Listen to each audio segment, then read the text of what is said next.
The ESPN College Football Primetime presented by IHG Hotels and Resorts. The dawn of the DeBoer era tonight in Tuscaloosa as Kalen DeBoer makes his Alabama head coaching debut at Bryant-Denny Stadium as the 5th-ranked Crimson Tide host Western Kentucky. Dave Pash alongside Dusty DeBoer. We'll check in with Taylor McGregor with Coach DeBoer here in a second. Well, Dusty, in the history of sports, following a legendary coach has been nearly an impossible task. When you think about Bear Bryant, Vince Lombardi, Pat Summitt, John Wooden, Phil Jackson, many have tried and few have succeeded. Which brings us to Kalen DeBoer, who's only charged with replacing arguably the greatest college football coach ever in Nick Saban. But one thing DeBoer has on his side, a history of success, including a run to the national title game last year at Washington. All he's done is win at every level. 104-12, his career record. And when the athletic director, Greg Byrne, was looking for the replacement of Nick Saban, he had a few things he was looking for, but most importantly, he wanted someone who had the confidence to take that spot, to be in that role. Not many people want to be the man that follows the man, but Kalen DeBoer, he welcomed this challenge. It looks different, it feels different in Tuscaloosa, but the standard remains the same. And tonight, we get our first glimpse of the Kalen DeBoer era of Alabama football. Let's hear from the man of the hour, standing by with Taylor. Thank you, Dave. Coach, you're here. Bryant-Denny Stadium, you're about to coach your first game as the head coach of the Alabama Crimson Tide. What are you thinking right now? Yeah, I'm just ready to play ball. These guys are ready to play. We've been hitting each other all fall camp. It's time to play in this beautiful stadium and make it happen. What do you hope Alabama fans learn tonight about a Kalen DeBoer coached team? I just hope they see our guys playing for the love of the game, playing for each other, giving everything they got. Confident with what we're going to be as far as prepared, and now it's just going out and play. Thank you, Coach. Dave, it's go time. Yes, the wait is finally over. A new regime, the same championship expectations. DeBoer's Tide take the field next.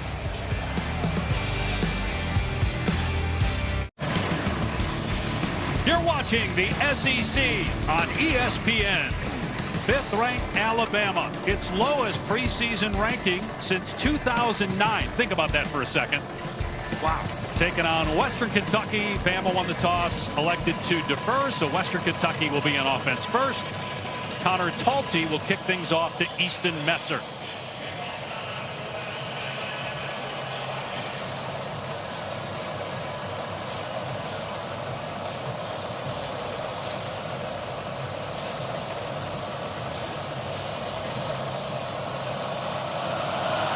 We're underway in 2024.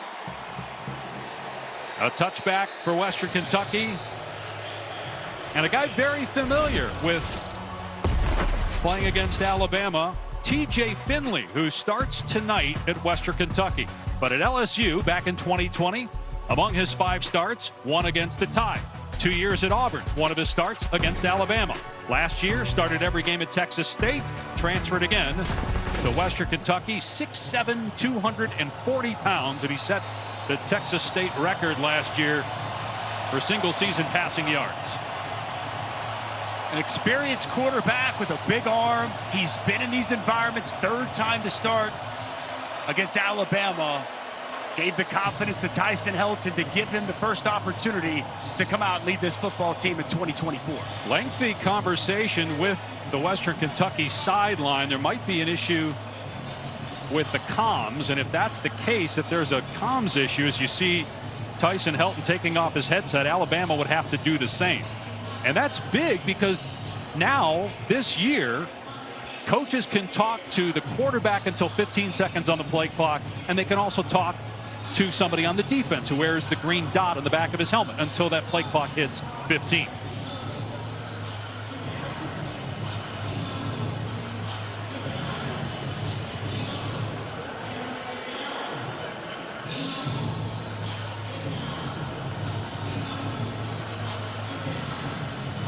Matt Leffler is our referee. We have an SEC crew.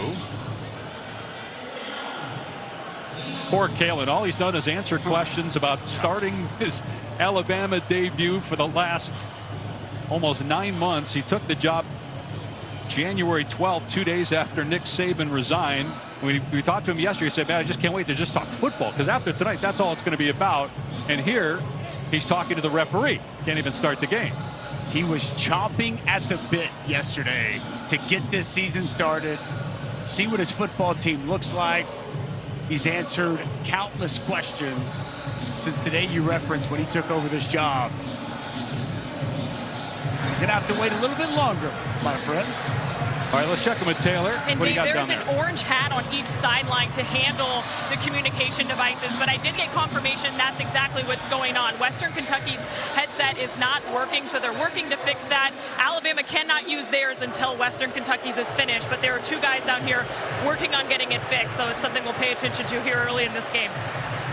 All right, Taylor, thank you for confirming that. Again, that was our suspicion. Which is why when we talked to these coordinators yesterday, they still work on signals, just in case something like this were to happen. Both defensive coordinators told us that, still working and making sure everybody's understanding signals, be able to operate if the comms go down, or even in early and late 2-minute situations oftentimes. Talking with Tyson Summers from Western Kentucky, he said, we're not going to try to call something in. We're just going to signal from the side. So while we have a second, let's also let people know about something that may seem a little bit innocuous, but actually talking with Kalen DeBoer, he thought was huge. And that's what basically is the 2-minute warning in the NFL. It's the 2-minute timeout in college football. And DeBoer spent a good 3 to 4 minutes talking about that with us yesterday, about how the great clock managers are in a position to really take advantage of defenses.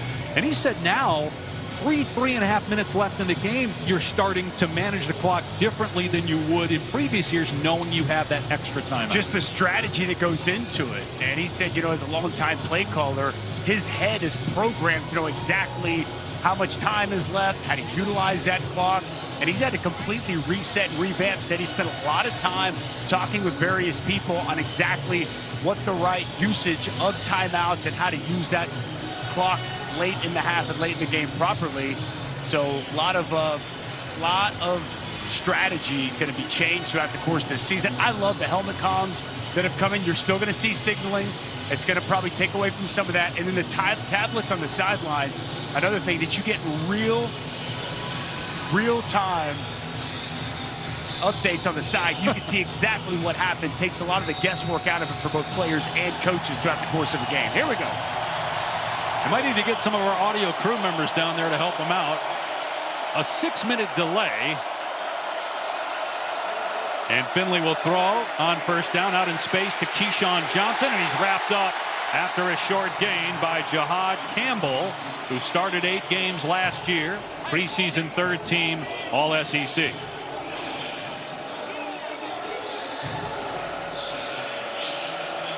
Tempo for Western Kentucky. Will Friend is the offensive coordinator and will call the plays.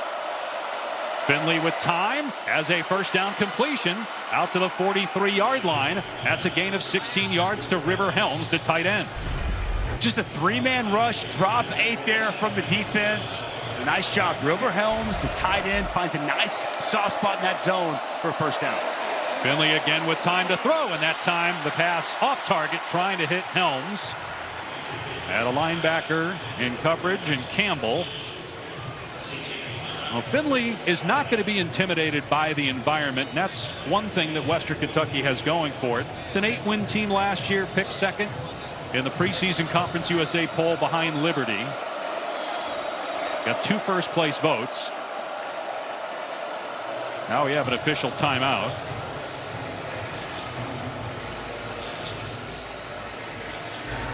Please reset the game clock to 14:05, please. 14:05.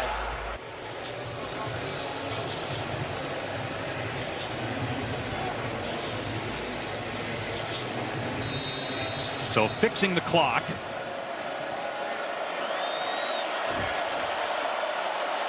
Second and 10. All pass plays so far. And now they're going to hand it off to Elijah Young. And he's trampled in the backfield for a loss at the 39-yard line.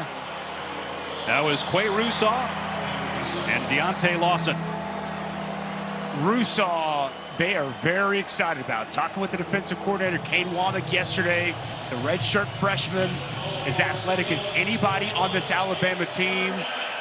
Complete and total athletic freak is what he described him as us. Big play already on second down. Kane Womack, 3 years as the head coach at South Alabama. Worked with DeBoer at Indiana. Pressure on Finley and slam down. Q Robinson gets the sack and forces a punt, a loss of 11. Well, Q Robinson working on 53 Marshall Jackson, and it's just a speed rush with a rip, and he gets home clean and a big hit on the quarterback. Exactly what Kane Womack wanted to see. He said, I want to see this defensive line get after the quarterback. Great speed, good dip, and a big sack for this Tide defense. Cole Adams is deep, and the fair catch made at the 30. That's where Alabama will start its first offensive possession of the new year. Well, Jalen Milroe was a slow start in 2023. The intermediate passes were slow to come along, but you won't find many quarterbacks in college football with better deep ball accuracy, can push the football down the field as well as anybody. And when he's got the ball in his hands, look out. An explosive, dynamic runner, both in the design quarterback run and when he gets off schedule. And talking with the offensive coordinator, Nick Sheridan and Kalen DeBoer, they want him to lean into that athleticism, play free, and go out and be himself here tonight. Kalen DeBoer is upset. That's Nick Sheridan that he's talking to right now. Sheridan is the offensive coordinator. They put their headsets on again because they want, obviously, to be able to talk to Jalen Milroe. They were just told they can't for now. Back in a second.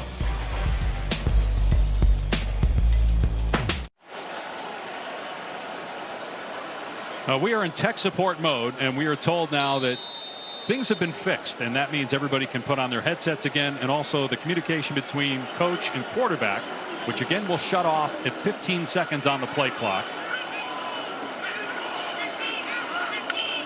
Jalen Milroe going to hand it off to Haynes on first down. And Haynes driving the legs out to the 35 for about 4.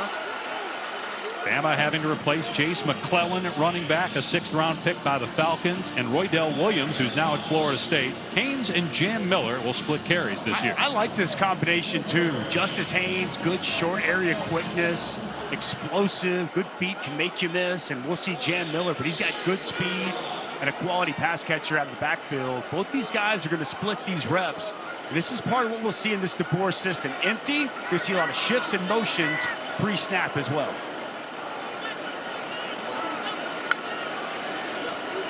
Milroe to throw on second down. In trouble, fumbles the ball, and got it back at the 27-yard line. Hosea Wheeler got to Milroe, chopped the ball free, but Milroe covers it up. Well, this was an issue a season ago. Too many sacks taken by Jalen Milroe. Something that he told us yesterday he spent a lot of time on, finding his checkdowns, knowing when to get rid of the football. He never felt that pressure from Wheeler, the best defensive lineman for Western Kentucky. And a nice sack. He gets the ball out as well. Loss of 7, so it's 3rd down and 13.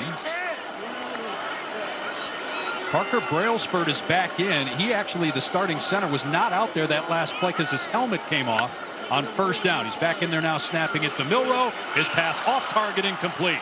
Kendrick Law, the intended wide receiver. A lot of new players.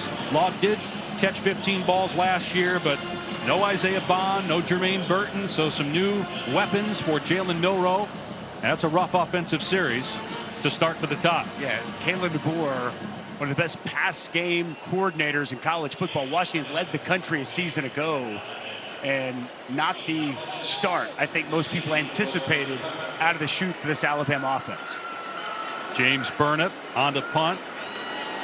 Averaged about 48 yards a kick, which was number 2 in Alabama history. And the fair catch made at the 20-yard line by K.D. Hutchinson.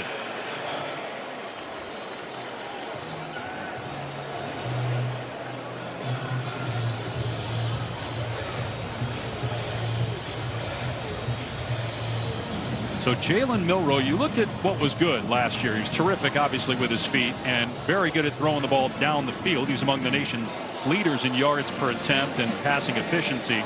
You touched on one of the negatives way too many sacks allowed, and that 11 to 20 mid-range throws was not great. Area of importance that they've really worked on. We've already seen one sack where he just didn't quite feel the pressure.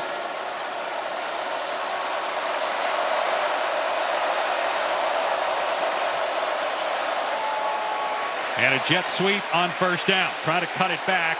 Easton Messer with no running room whatsoever. Malachi Moore there for Alabama, along with L.T. Overton. Good speed there for the Alabama defense. Jahad Campbell setting a good firm edge. Deontay Lawson getting home for a minimal gain. 2nd and 8. Finley from the pocket. Launches, and it's picked off at the 35-yard line. Returned back inside the 20 by Keon Sabb. Transfer from Michigan, who started the national championship game a year ago. And he picks off T.J. Finley. Here, just 4.5 minutes in.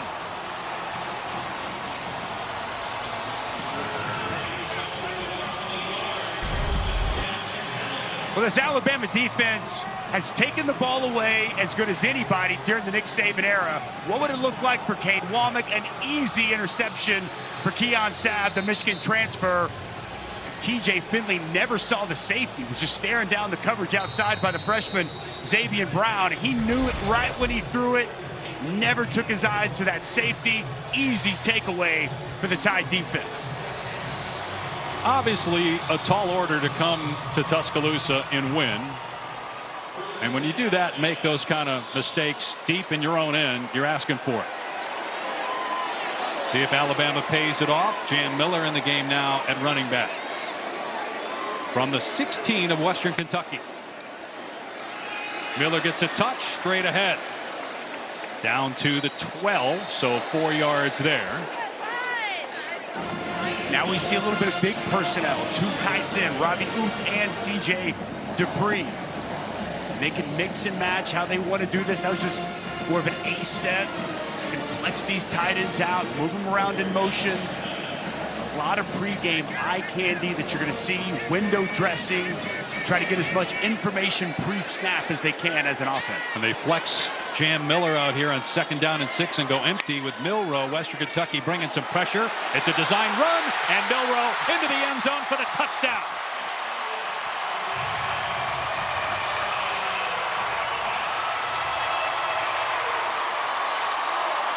He had 12 rushing touchdowns last year. 2nd most ever by an Alabama quarterback. Jalen Hurts had 13 back in 2016. Just talking with this staff yesterday, you knew Jalen Milroe, his athleticism, the weapon that he is as a runner, was going to be a big piece of this offense tonight and throughout the course of the season. They get in that red zone, and they put it in number 4's hands. Alabama has a new kicker this year, Graham Nicholson, who won the Luke Rosa Award last year at Miami of Ohio. He replaces Will Reichard. Reichard, the all-time NCAA leading scorer. Nicholson makes it 7-0. Jalen Milroe on the perimeter. Let's pull a couple of guards, get them out in front. We'll go Roberts, we'll go Booker. And Jalen Milroe with a big path to the end zone takes it to the house. Tied on the scoreboard for the first time of the Kalen DeBoer era. Wake up, shot calling. Pay what I bought it. New crib psychotic. ESPN College Football Primetime is presented by IHG Hotels and Resorts. 19 hotel brands, 1 loyalty program. Download the app. And in part by the new Fun 99 menu at Sonic. Live free, eat Sonic. When Nick Saban took over Alabama in 2007, Kalen DeBoer was in his 3rd year as the head coach at Sioux Falls, 3-time national champ. Guy's only lost 12 games as a head coach at various stops, including Fresno State and then Washington the last 2 years. 25-3 at Washington. Completely turned around a program that had been struggling, trying to find the right head coach. As a touchback here, it'll come out to the 25. And with more on DeBoer, let's check in with Taylor. Dave, one of the things we heard Kalen DeBoer talk about is never forget where you come from. And yesterday when we were in the facility with Kalen DeBoer, he had his college roommate from the University of Sioux Falls in for the game here today. I asked him pregame, how many texts did you get from former teammates, players, all of the above, and he said, I haven't even counted. I don't know yet. There was a long list of people who reached out to congratulate him on getting to this point and wish him good luck. He said perhaps the most meaningful, though, came from Jeff Tedford, who we got to know at Fresno State. So a long list of people who think really highly of Kalen DeBoer, but never forget where you come from, and that's South Dakota. Was a great player there as well. Bob Young was his mentor. He's a 1998 grad of Sioux Falls. Finley almost throws another pick as Deontay Lawson jumped in front and almost got Alabama's second INT. When Quay Russaw once again with a quick inside move. I mean, it is quick like a cat. Forces that pass out early. Vision coverage in the zone by Deontay Lawson. Jefferson or Finley lucky that wasn't 6 the other way. Three-man rush on second down. Finley's pass on target this time for a first down. Keyshawn Johnson transferred from Alabama State. First team all SWAC last year. Moves the sticks, a gain of 13. There's a big boy throw here by TJ Finley. In time, in rhythm. Keyshawn Johnson, a nice addition from Alabama State with a big first down. Alabama almost had too many men on the field, had a defender run on late and then jog back off, and they may have actually caught them for 12 men, and that's why their flag's down. Tim Smith was trying to get off the field.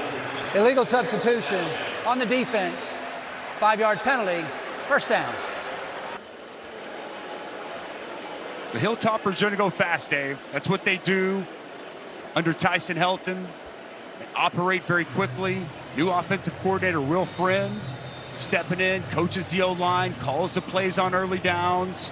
See Tyson Helton come in, he'll call the plays on third down, and if and when they get to the red zone. But since Tyson Helton's been at Western Kentucky, one of the best passing offenses pretty much year in, year out, they utilize that pace to their advantage. Year 6 for him. They've won bowl games each of the last 3 years. Option, pitch, and a big hit by true freshman Red Morgan on Elijah Young. Morgan was the star of the spring at defensive back for Bama. Loss on the play of 2. Well, let's take a look again. Here's Russaw one more time, just getting vertical immediately, forcing the pitch. And then the true freshman that we heard about yesterday, Red Morgan. This is an impressive freshman crop of secondary players. You're going to see Xavier Brown, starter at corner. You're going to see a lot of these different guys in here, and a nice play coming downhill by Morgan. And then Overton came in and finished him off. 2nd and 7. Finley steps up, takes off. And Finley slides close to the first down. He began his slide, looked like just short or right at the line, and they are going to say he got enough to move the chains. Gain of 7, first down, and Western Kentucky near midfield for the first time. Smart veteran play by TJ Finley. He loves to escape vertically. You're not going to see him get too wide. A lot of green grass out in front, and moves the chains once again.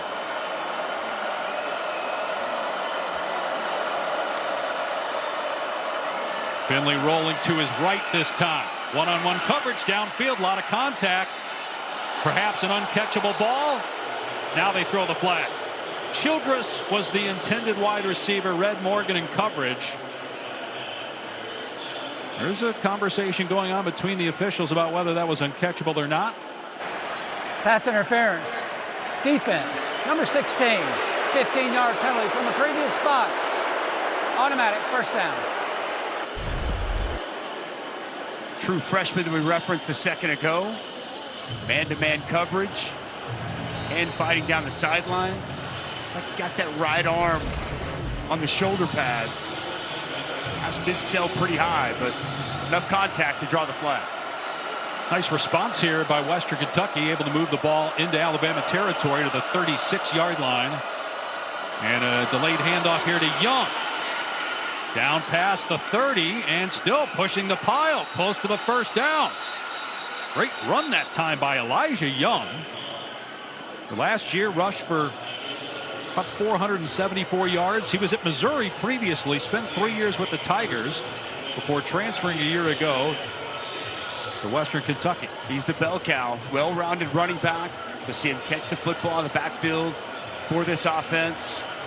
Well-executed draw as Western Kentucky has put together a very nice drive. Ball on the 26 of Alabama now. Finley hit as he throws, and the pass incomplete.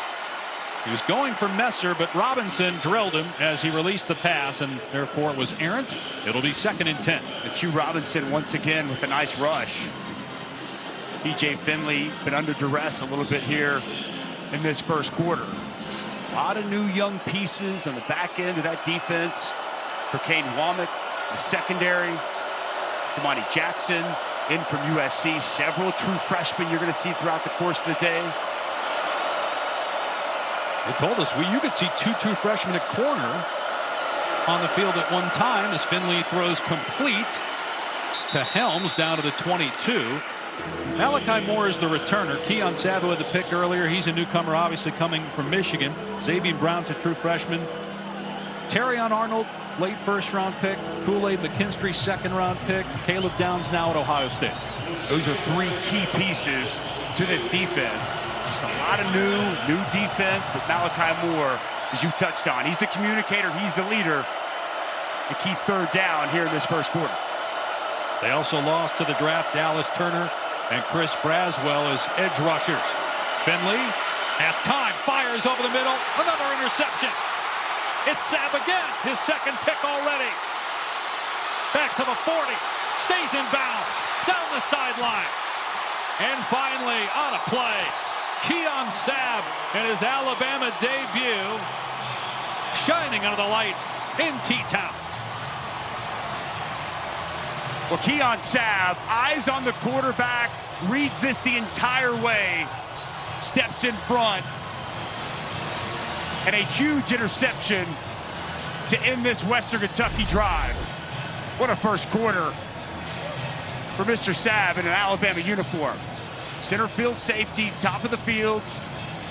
TJ Finley trying to hit that underneath route across the middle of the field. Sabb steps in front.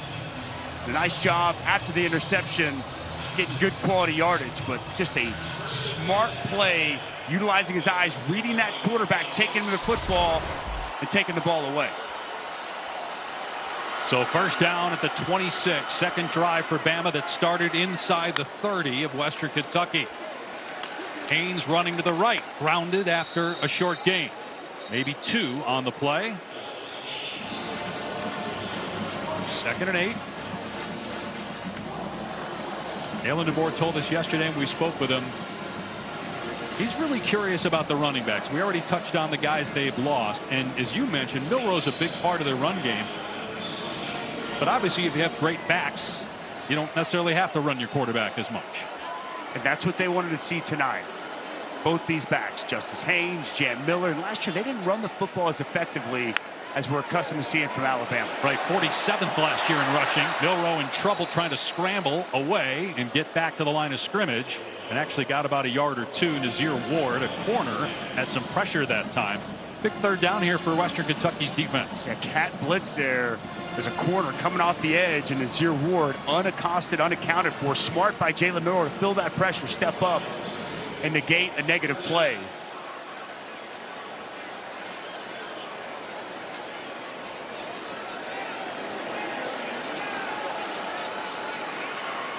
Milroe last year benched after losing week 2 to Texas, but then went on a run, winning 10 straight until losing in the college football playoff.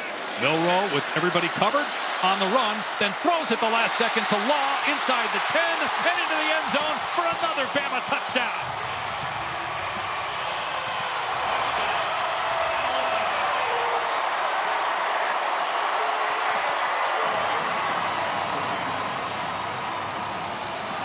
First Alabama touchdown for Kendrick Law. Was a great special teams player last year, a starter at wide receiver this year, and he pays off the Sabb pick with 6.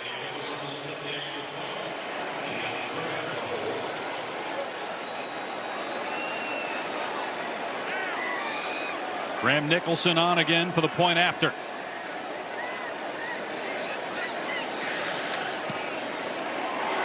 $14-0 off of 2 Western Kentucky giveaways. Well, Western Kentucky had something going offensively, but Keon Sabb, reading the quarterback, steps in front, gets a big takeaway. What do you do with it after the takeaway? Well, it's Jalen Milroe. Such a weapon as a runner. The defense is worried. He steps up in the pocket. The defense sucks up an open Kendrick Law, and it's 14-0 tied.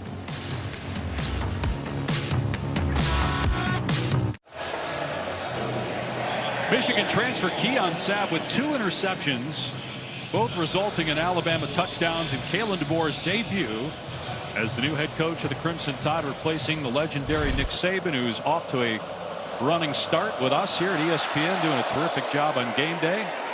The field will be dedicated to Nick Saban here in Tuscaloosa next week in their game against South Florida. That'll be on ESPN. Tomorrow night on ABC and ESPN Plus. How about this game? Number 13 LSU taking on USC in Las Vegas. Coverage starting at 7:30 Eastern time. The post Caleb Williams era underway for the Trojans, as we have an injured Alabama player. Boy, Miller Moss, you and I were on the field. We did Caleb Williams' last game last year. Yep. We're talking with Cliff Kingsbury at the time, who was an analyst. He said Miller Moss is going to play in the bowl game, and you guys are really going to like him. And boy, he lit it up, and they think he's got a chance to be another in a long line of great USC QB. He was fantastic, and that's really what Lincoln Riley produces as an offensive coordinator and an offensive-minded head coach. The real question in that game, are the defenses better? Because both those teams have fantastic offenses. Garrett Nussmeier stepping in for Jaden Daniels at LSU. He's going to be good, but you got Danton Lynn coming in to take over that defense at USC. You got Blake Baker coming to take over that defense at LSU. That'll be a good one tomorrow night out in Vegas. And here you just saw those numbers. Western Kentucky more yards so far than Alabama, but obviously the turnover's a killer. Elijah Young nowhere to go between the tackles. Way Rusaw in there for the Crimson Tide. Also James Smith, who has moved into a backup role this year, played sparingly a year ago. Gain of 1, 2nd and 9.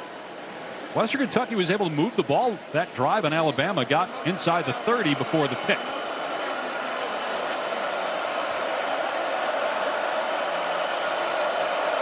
Play action. Finley's pass deflected, incomplete. That was Smith again getting a hand up. 3rd down. Yeah, nice job by Smith getting his hand up, getting that pass down. 3rd down. We've seen when given time, TJ Finley's had some success here so far. That offensive line's got to be able to hold up. Hugh Robinson's had a sack, a couple of nice pressures. And they give TJ Finley some time to distribute the football. On 3rd and 8, Finley steps up, running. Down he goes at the 30-yard line, well short of the line to gain. He lost his helmet as well. Jahad Campbell, LT Overton on the takedown. Punt coming up. Was great effort by Jahad Campbell. We're going to bring him off the edge as a rusher, gets off the chip, and just rallies to the football. Nice job shutting down the rush, retracing, getting back, and stopping TJ Finley short of 1st down yardage. Cole Maynard will punt for just the 2nd time. Cole Adams is deep.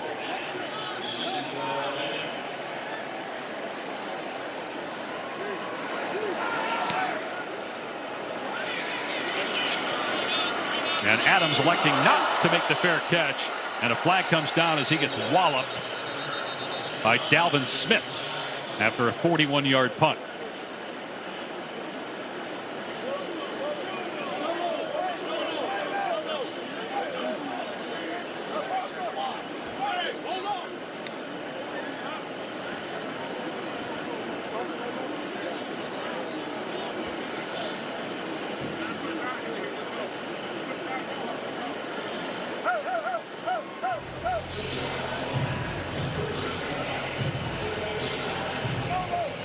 During the return, illegal block in the back, number 12 on the return team. 10-yard penalty, 1st down. Well, we've got some important injury news for Alabama, so let's get Taylor in here. What do you got? Yeah, Dave, that is starting left tackle Caden Proctor. He was injured in pregame warmups. Alabama will not disclose his injury, but he's on the sideline with a sling on his left shoulder. So Elijah Pritchard slides over from backup right tackle into that left tackle spot here tonight. An interesting thing to pay attention to because Alabama believes they have a lot of talent on the line of scrimmage, but they need these early games to gel as a group. Pritchett played in every game last year, but was not a starter. J.C. Latham was a starter at right tackle. He's now in the NFL, being a top 10 pick. Parker Brailsford's new, but great player at Washington. Followed Kalen DeBoer here. But a lot of new faces up front. And obviously the future uncertain now for Proctor. Got a stoppage of play here pre-snap as the Western Kentucky player goes flying. And Caden Proctor was a huge offseason story as he transferred initially back to Iowa and then came back to Alabama. Played 743 snaps last year as a true freshman. Just got better and better throughout the year. I feel like that left side with Proctor and Booker could be one of the better sides of line of scrimmage in the SEC. And boy, I'm going to tell you, Parker Brailsford. The enforcement spot was incorrect. The ball will be placed at the 19-yard line. First down. It's week 1 for everybody. Yes, it is. Parker Brailsford, though, going back, watching some of that Washington tape, learning about this Kalen DeBoer offense, he is quick like a cat, undersized, but it's going to be a key piece of this Crimson Tide offensive line.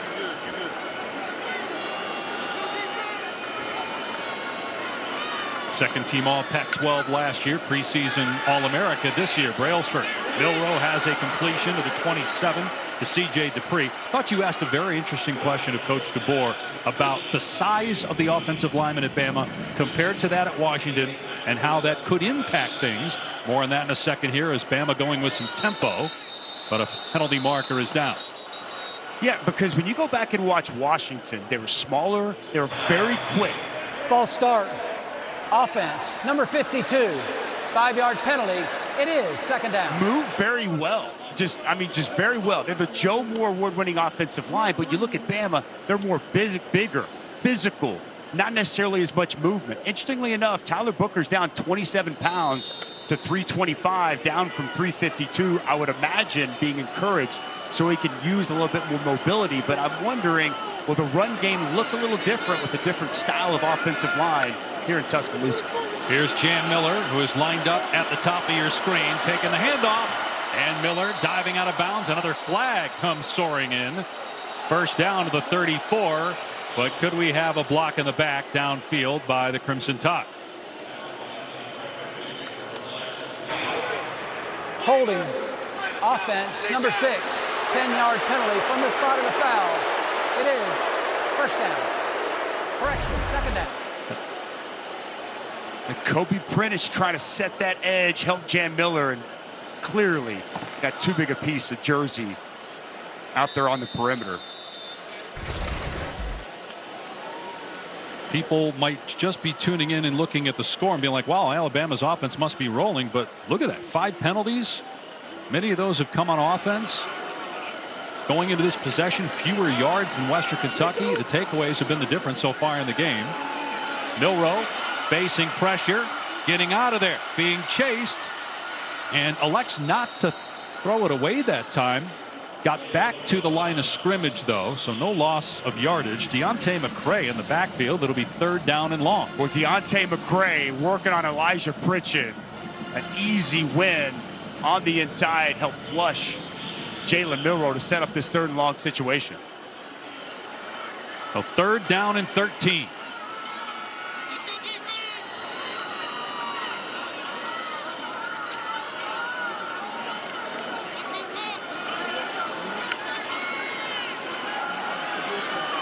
Milroe taking a shot downfield. My goodness, wide open. Ryan Williams, the true freshman, taking it to the house. 84-yard touchdown.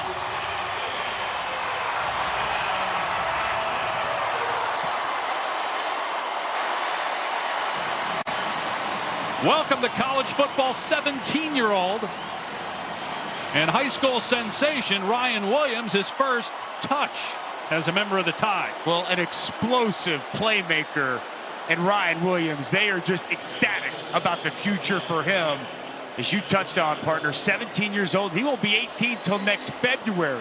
Reclassified last year, enrolled early, and he has earned his way and continues to impress each and every day in practice. And impressive here with his first Alabama touchdown. And Nicholson again for the point after. 21-0. Finally an explosive play from the offense. We knew we'd get him at some point. I'm sure Crimson Tide fans expected it much sooner. It comes here with about 2.5 to go in the first. Well, it's just going to be outside. Just going to be a go ball. And Nazir Ward, who gets a little flat-footed. Safety 21, Upton Stout, who they raved about. His eyes get caught inside. No safety help over the top. And an easy, accurate, deep throw down the field by Jalen Milroe. Ryan Williams does the rest with that speed, the open field. I think that's going to be a combination we're seeing more and more of throughout the course of this season. The sky is the limit for this true freshman, Ryan Williams. Reminds a lot of people of Devontae Smith, who won a Heisman Trophy here. Similar stature to Smith, two-time high school player of the year here in Alabama from the Mobile area. Ryan Williams. This will be another touchback, and while we have a second, let's hear from Matt Berry in the studio. Matty? All right, gentlemen, good evening. Time now for your All-State check-in and the performance of the day and a lock for a helmet sticker on College Football Final tonight. Ashton Jonty, running back, Boise State, 6 rushing touchdowns. And the Broncos in a big, big way. One of those group of 5 teams that have an eye on the playoff, led by their running back, 6 rushing touchdowns against Georgia Southern. Yeah, Matt was going to mention that with the expanded playoffs to 12 teams, there is an automatic spot for the highest ranked group of 5 champion. Boise State, best believe they're going to be in that mix. Got a good squad coming back. Won the Mountain West a season ago. First down from the 25. Finley throwing in traffic on the wide receiver screen. And breaking tackles is Musa Berry. Jaheim Otis had him dead to rights but could not wrap up. Gain of 5 on the play. Mentioned the expansion to 12 teams. New college football playoff era underway. 5 highest ranked conference champs. The next 7 highest ranked teams. The top 4 ranked conference champs get a first round bye.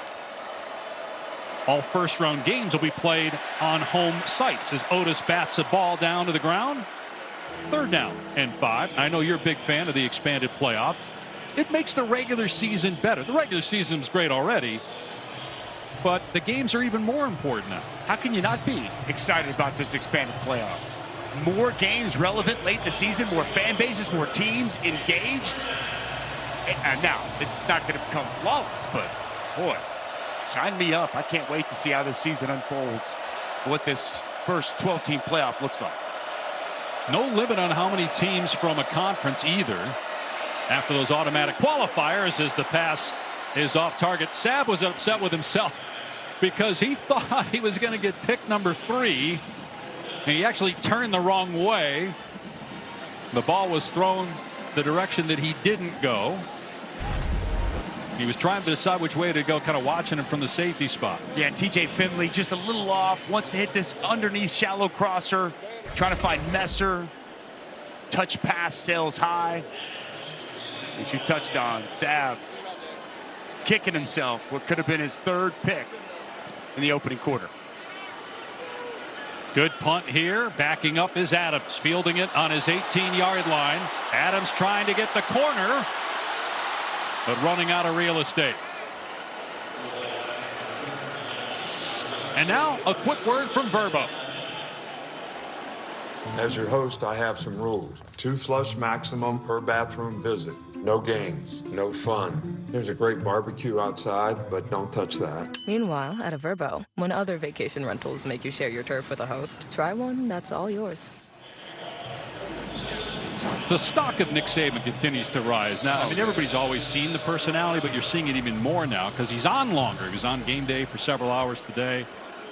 Great on commercials. He's been excellent on College Game Day. Adds a whole nother element to already a great show. Been fun watching him, and we'll continue to watch him grow in that spot.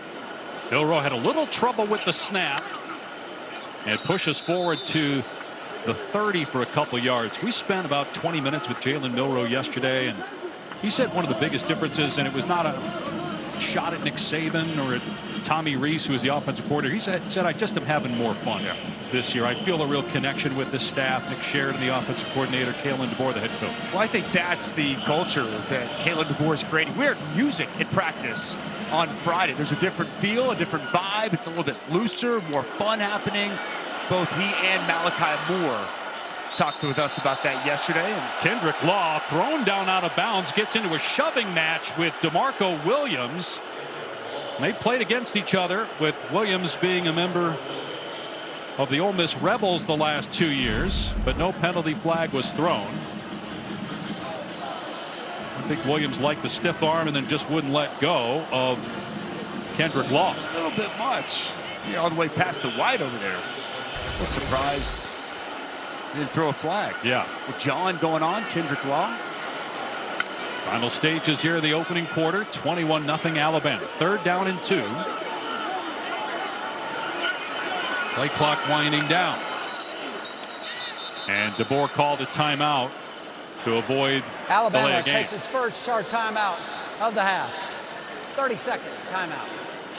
Am I being overcritical by saying the operation has not been smooth offensively here in the first quarter, and they're up 21-0? I know that. No, I think that's fair. I think it's absolutely fair. As we saw there, I mean, not getting that snap off. And I think that there's been a lot of things off so far, starting with the comms. Caden Proctor goes out in the pregame. And I just think everything is a little bit off kilter. 21-0, not representative of what we've seen to this point from this Alabama offense. Last year, Alabama went to the college football playoff, but early on in the year, there were some question marks about Jalen Milroe. They lose at home to Texas. He gets benched, but they end up still beating South Florida Wake 3. And then Milroe's back in the starting lineup, has the incredible finish in the Iron Bowl to beat Auburn, wins the SEC championship, goes 10-0 as a starter in the SEC. They lose by 7 to Michigan in the Rose Bowl. Snap over the head of Milroe. Ball on the ground and recovered by Western Kentucky. Milroe tried to corral it after a snapped over his head. Devontae Matthews gobbles it up at the 20.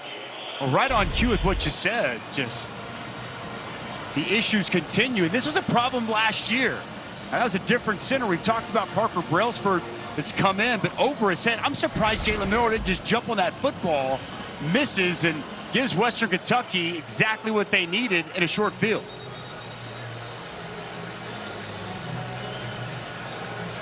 First turnover by Alabama.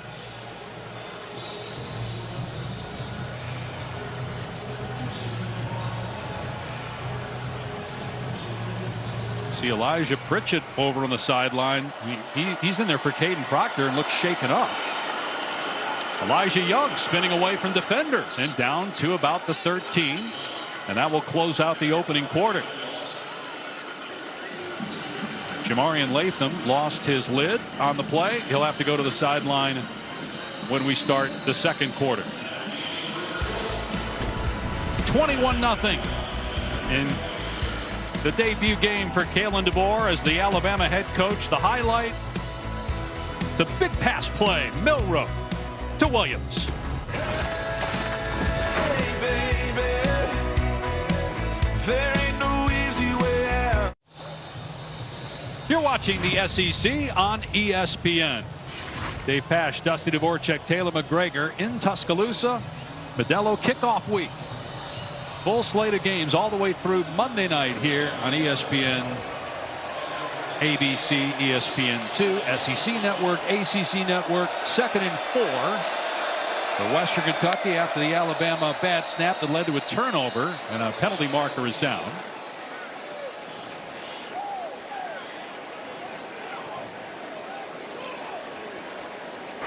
False start. Offense, number 79. 5-yard penalty. It is 2nd down. All right, moments ago, Taylor and Tyson Helton. Here with head coach Tyson Helton. Coach, turnovers the story in this game. How do you get TJ Finley to settle in? Well, we just had some bad luck on those turnovers there. One of them TJ forced, but the other one was, just bad luck. we're doing some nice things. You know, we just got to settle in, and you know, we got the ball where we want it. We got to go put 7 on the board now. Thank you, Coach. Dave? And they come back and run Finley again. Big guy, 6'7", 240. Tyson Helton, year 6, 40 wins, 26 losses, 8 wins last year, 9 2 years ago, 9 in 2021. Dad Kim, longtime college coach. Brother Clay. Yep. Georgia Southern, formerly at USC. It was like a big 3rd down, and I would expect 2-down territory from here on 3rd down. On the roll-up, ball batted back to the quarterback, TJ Finley, who probably should have just knocked it down. Jahad Campbell batted the ball into the air and ends up being a loss of 7 on the play. I get it, you're not expecting it to ricochet right back to you, but Finley's probably got to just knock the ball down there. That's exactly right. Nice athletic play by Jahad Campbell, but as TJ Finley catches that ball, it's a loss of 7. It changes the math, and I think if they would have been in even a 4th and 3 scenario, you go for it. 4th and 10, you got to try to put points on the board. Lucas Carnero, preseason special teams player of the year in Conference USA, trying to get Western Kentucky on the board, but no, misses it well wide to the right.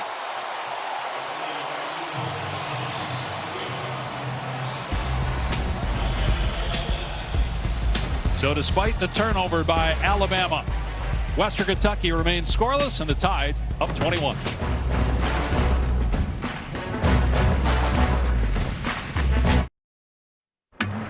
The new 12-team college football playoff begins December 20th on ESPN. That's how I get by. Dave Pasch, Dusty DeBoer, and Taylor McGregor back in Tuscaloosa. Alabama 21, Western Kentucky nothing. Crimson Tide with 2 takeaways. They just gave it away themselves, but Western Kentucky came away with no points. And now Jam Miller on the move. Miller getting a first down and finishing the run. Penalty marker down. DeMarco Williams came over to make the hit, but he got the worst of it. Holding, offense, number 77. 10-yard penalty from the previous spot. First down. It's on Jaden Roberts, the right guard. Elijah Pritchett, by the way, is back in the game at left tackle after getting shaken up on the last series for Alabama. And Caden Proctor, again, not suiting up because of a pregame injury. Jaden Roberts gets called with the hold of that offensive. Yeah, tough to tell from that angle exactly where the grab was, but draws a flag. One thing about Jaden Roberts, boy, he is strong. One of the strongest guys on this team in the SEC. How about an 825 squat and a 525 bench, slightly less than UPAC. Correct. Slightly less. What do you mean? Significantly less. Another flag down. There goes Milroe past the 30. Milroe past the 40. And finally out of bounds. But will it come back? Alabama's already been penalized 6 times in this first half.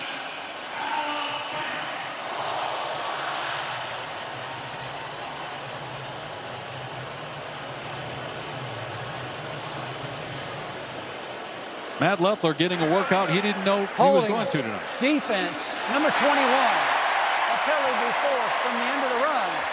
First down. That's on Upton Stout, so it's a 40-yard run, and then you add yardage because of the holding. Well, the Jalen Milroe rushing has kind of masked the fact that Alabama's not run the football effectively in this game. Again, pocket awareness, good. They dial up a pressure, and a nice hole opens up off the right side. Jalen Milroe identifies it. So difficult and dangerous in the open field. Big pickup by Jalen Milroe. First down on the 39 of Western Kentucky.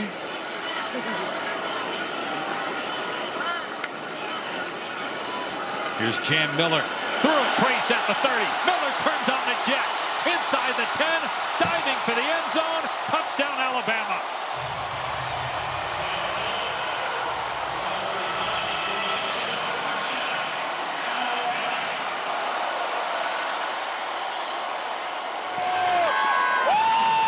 Fourth career rushing touchdown for Miller. That one from 39 yards out. That's the burst and the explosiveness we see from Jam Miller. As he get in, as he dives for the pylon right there, the goal line. He's clearly in.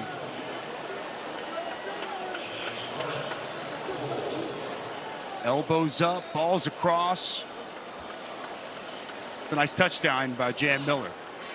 Upton Stout was trying to make the tackle. That was a 2-play, 80-yard drive. Both run plays. You don't see rarely 2-play, 80-yard drives that are not involving any passing. We saw earlier on the Jalen Milroe touchdown, both guards pull out in front. This time, it's the right tackle, Formby. It's the center, Parker Brailsford. The pullers are working, and the tide is rolling.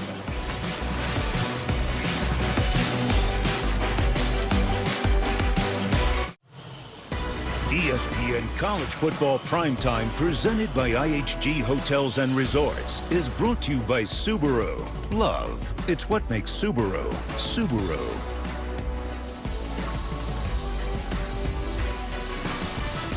When Ray Perkins took over for Bear Bryant, he took down the tower that Bear Bryant used to coach from. One of the changes Kalen DeBoer made, he completely changed Nick Saban's office. Are you an office on the right or on the left type Who of guy? am I to criticize Coach Saban and his decor? But give me Kalen DeBoer all day. That's sleek. That looks good, K-Patch. You're more of a Saban guy. I think that traditional look on the left, yes, fits my personality more for sure. It'll be a touchback. It'll come out to the 25. Time now for a drive recap brought to you by Geico, with Alabama up 28-0 after a 2-play 80-yard drive that took about 4 seconds. Yeah, it's Jalen Milroe with his legs. Pressure comes. A sliver opens up off the right side. And then an excellent run here. Nice hole opened up. Pull the tackle, pull the center, and Jan Miller foot on the accelerator. And finally an explosive run by the running backs of this Tide offense here tonight.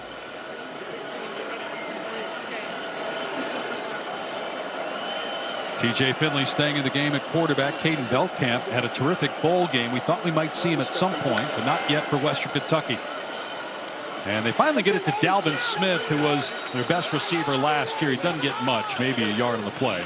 Well, obviously the office change is not the only difference between Nick Saban and Kalen DeBoer. And look, different is hard when you're following a legend, but DeBoer has a great success record everywhere he's been. Went to the national title game at Washington last year. One of the biggest differences, and Nick Saban was always good in our meetings with him in terms of information and talking about his players and stuff, but Kalen DeBoer, very laid back. It's just a different vibe with DeBoer. Different doesn't mean bad, it's just different. We felt that at practice. Music was a noticeable difference in Alabama practice. Even talking with the players, both Malachi Moore, Jalen Milroe. And Jalen Milroe said, I never thought we'd hear music at practice at Alabama. He wants players to have fun, enjoy themselves, be loose, be free. And so far, it's been a recipe for success in his career. Finley running and does not get the first down. They might go for it on 4th down here.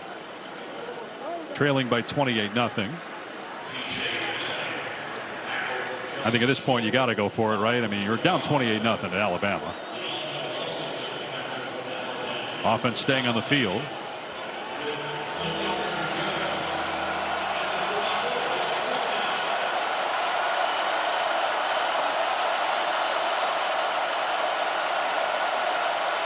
Now, play clock, you saw that he reacted, the quarterback did, to what he was hearing, and then the play clock shut off at 15. Finley running here and gets the first down out to the 38-yard line. Just quarterback power. When you've got a quarterback 6'7", 240, follow the puller, follow the running back, and let that big body lean forward and mush his way to a first down. Now Finley to throw, passes deep over the middle, and almost intercepted again by Malachi Moore this time. Messer was the intended receiver, and now comes a flag. The way Malachi Moore attacked the DB Messer, could they throw a penalty marker on him? Kind of dove at him head first with his shoulder towards the head or neck area. So let's see if we get a targeting here.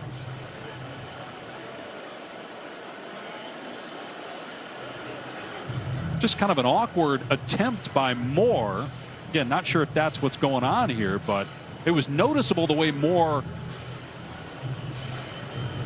leapt towards the receiver when the ball was seemingly already past him. There is no foul for legal substitution. That was the 11th player that ran off. Okay, so it had nothing to do with that, but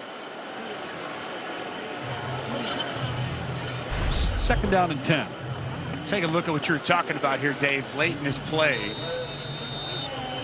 No, he looked like he tried to avoid. I think you're right. Yes. A smart play by Malachi Moore. He goes into the mode to make that contact, sees the ball is uncatchable, and avoids the receiver. It's well done by a veteran defensive back. Younger player maybe makes that mistake, right? That's right. But not Malachi Moore. Just hard to tell live whether that's what happened. Katie Hutchinson gets about a yard. Third down.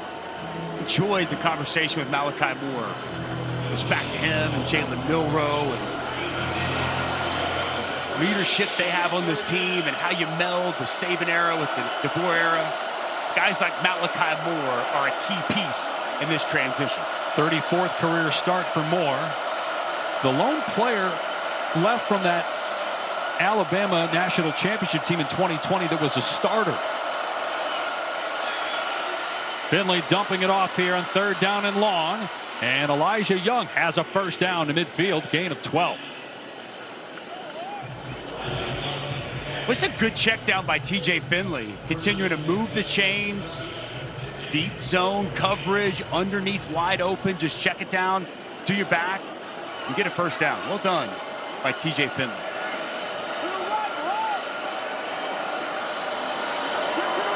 So fresh set of downs at midfield. From empty, another batted ball at the line. That's the fourth time. James Smith with his second pass defense. Smith getting a lot of reps here in the first half. Credit to the defensive line coach, Freddie Roach. I mean, that's taught. As you are in your pass rush and you feel like you're not going to get there and the quarterback's about to throw, get your hands up, get in the throwing lane, and get the ball down. Finley 10 of 20 passing, and again 4 of those 10 incompletions because of passes deflected at the line of scrimmage. Finley losing his balance, just underhands it out of bounds, incomplete. Roy Rusaw said his name a lot here so far in this first half. The athleticism, the explosiveness, shot out of a cannon off the edge. Finley steps up and loses his footing, setting up this third and long. Western Kentucky 1 for 7 on third down. 4 down territory. Assuming they don't lose yardage here. They went for it from inside their 40-yard line on fourth down, but that was 4th and 1.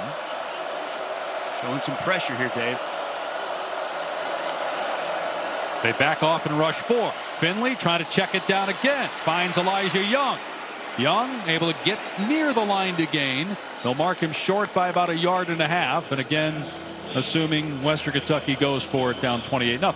There's no doubt you go for it in this spot. And that's kind of just a thought, and dumping it down to your running back, knowing you've got 2 downs to work with, being down 4 scores. Wonder if they go back to quarterback run game with TJ Finley. Been successful a couple of times here in short yardage so far.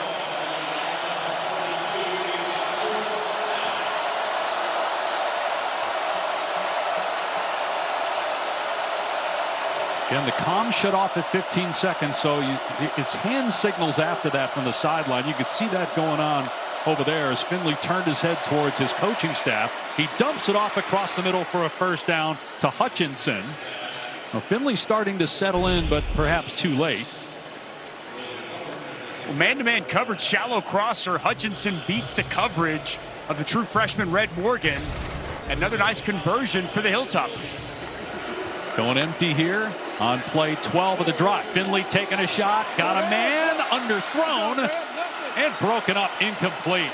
That was Red Morgan, the true freshman, on Keyshawn Johnson. Looked like Johnson had a step initially. A nice job with the late recovery by Morgan. Just a slot fade. Morgan playing that trail technique. Feels when those hands come up. Able to get that ball loose at the last minute. Played through the body a little bit there. A little bit of contact by Red Morgan. Does not draw the flag. You got Xavier Brown, Jalen Mbakwe, Red Morgan. Very talented true freshman on the back end for Alabama. To the sideline. Catch is made by Messer. And he got 4 on the play, bringing up 3rd down and 6.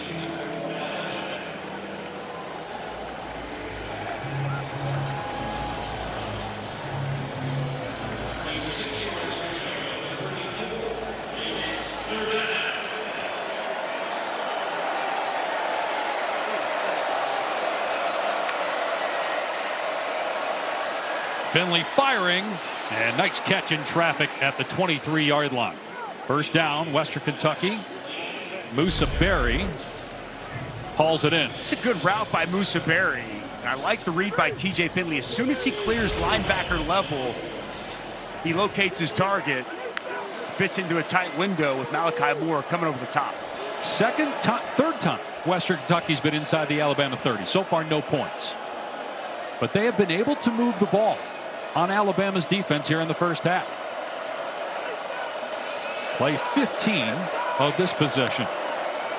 Finley, another pass play, and hits Berry again, and he gets suplexed at the 25-yard line by one of the true freshmen we were talking about, Jalen Mbakwe, who played primarily quarterback in high school. He's number 2 on the ESPN 300 overall players. Excellent athlete, and one thing I liked about what Kane Womack said about him, he loved the fact that he was a quarterback and has an understanding of coverage, defensive back, and he's continued to progress here to the start of this season. 2nd and 8 now.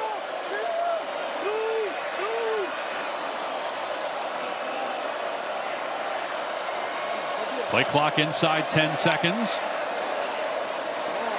Finley over the middle, incomplete. Going for Berry, and Mbakwe in coverage brings up 3rd down. Hand fighting for position there going on, but with tight coverage by the true freshman once again. Giving up some size out there on the outside. 2 downs here. Try to keep the drive alive. Finley much better on this possession, 9 of 14.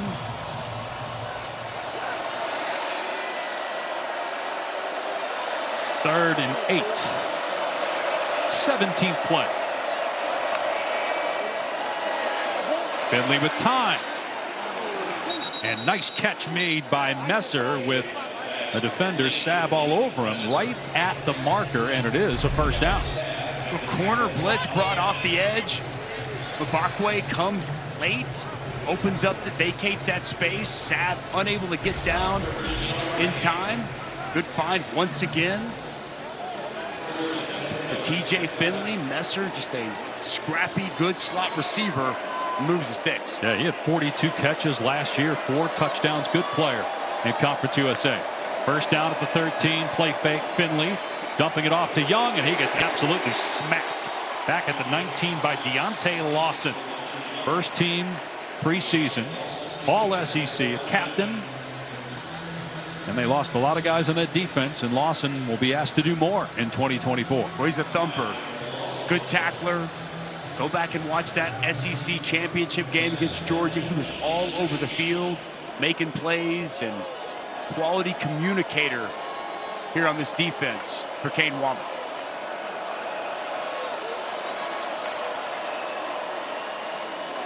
They run it here, and Lawson right there to swallow up Young. Minimal gain, maybe a yard. So 3rd down and about 15. Tim Keenan, the 3rd in there as well. He's a big body, tough to move. A couple of nice underrated defensive tackles inside. Tim Keenan, Tim Smith, big body guys. Already up that defensive line there on 2nd down. Yeah, already seen James Smith make a couple plays. One of the rotation guys on that D line. So 3rd and 14 from inside the Alabama 20. Finley from the pocket goes underneath to Berry, and Berry able to spin away from a defender, and Malachi Moore finally gets into the ground, but it will be 1st and goal at the 8-yard line. check that fourth down. Excuse me, fourth down. They're short of the line to gain because of that negative play on first down. That's a good job by Barry in the open field. The missed tackle by Justin Jefferson, setting up fourth and manageable here. So fourth down and 5. They're 2 for 2 on fourth down on this drive. Going to take a timeout. Back in a moment. Fourth down coming up. Western Kentucky trying to get on the scoreboard. Matt, this is play 21 of the drive for Western Kentucky. They've run more plays on this drive than Alabama has run all game. Just 16 plays run by the Crimson Tide, yet they're up 28-0 because of all the turnovers. Fourth down and 5 for Western Kentucky. 2 for 2 on fourth down this drive. Finley in trouble, gets away from a defender. Lowers the shoulder, dives inside the 5, close to the first down, but appears short. And Alabama will take over on downs. Tim Keenan made the hit. Well, good coverage. Nowhere for TJ Finley to go with the football. And I love the pursuit down the line of scrimmage by the big man, Tim Keenan. Stopping TJ Finley short of the line to gain the 21st play of this drive. Dave Pasch, results in nothing. Nothing. Wow. Second time they've been inside the red zone for Alabama. No points to show for it. Bend but don't break. And it's kind of been this entire philosophy here so far in the first half of this Bama defense. A lot of plays run by Western Kentucky, but not a lot of yards. 45 plays, just 127 yards on the night for the Hilltoppers. Less than 3 yards per play for Western Kentucky. Yet they've run 3 times as many plays as Alabama. Crimson Tide back up on the 5-yard line, and Milroe will hand it off here on first down. Haynes with some room off the right edge. Close to a first down at the 15-yard line. And it is a first down. Offensive line starting to lean on Western Kentucky a little bit. Second straight good run by this offense. And here's Haynes again with great speed. Haynes might be gone. Inside the 40, inside the 30, 20, inside the 10. Haynes all the way, but a touchdown. An 85-yard run for Justice Haynes.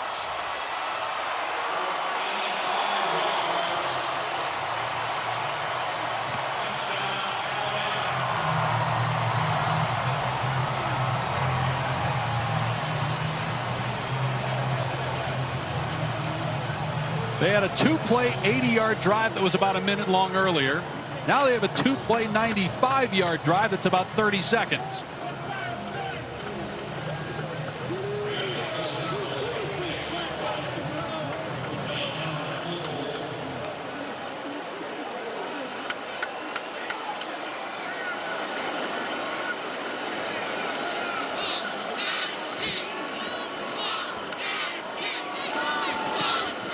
$35-0. We've seen success with the gap scheme running. The pullers out in front. Right guard, Jaden Roberts. Right tackle, Wilcom Formby. You're going to see both of these guys get out in front and open a big hole.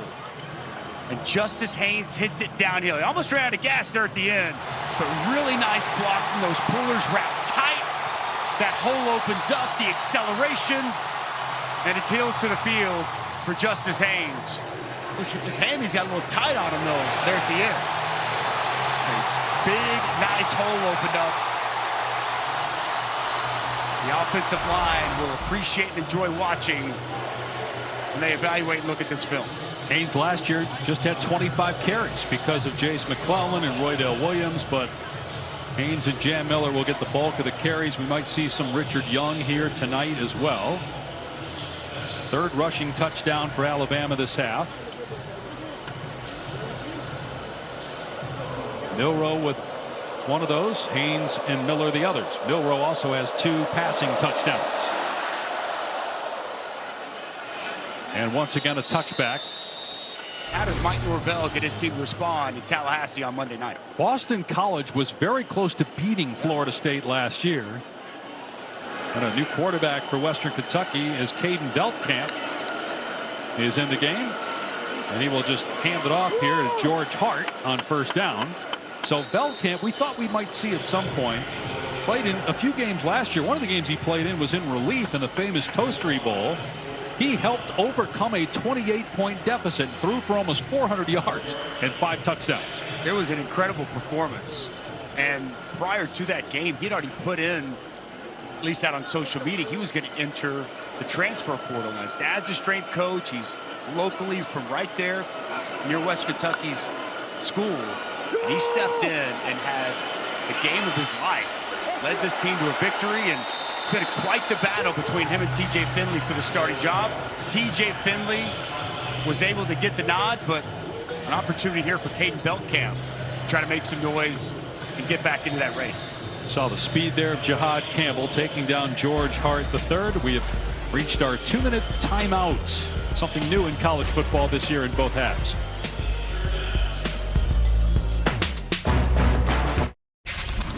I'm Matt Barry. Coming up in the Mercedes-Benz halftime report. Busy week 1 of college football. Both Georgia and Texas really impressive in their debuts. Plus Michigan sputtering a little bit in their title defense. Plus good quarterback performances across the country. We'll show you those. It's Dan Mullen, Joey Galloway joining me coming up on the Mercedes-Benz halftime reports. All right, Matt, Dave Pasch, Dusty DeBoer, and Taylor McGregor back here at Alabama. Bryant-Denny Stadium, which opened back in 1929. Alabama has won 84% of its games here. That's #1 all-time in FBS. LT Sanders on 3rd down and 6, getting the carry and getting nothing.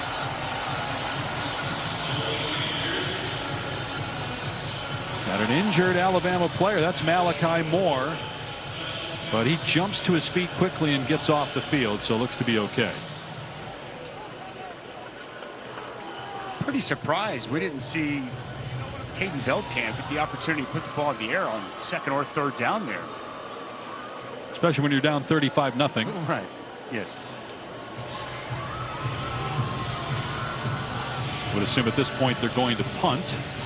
So a timeout called by Alabama. Let's check in with Taylor.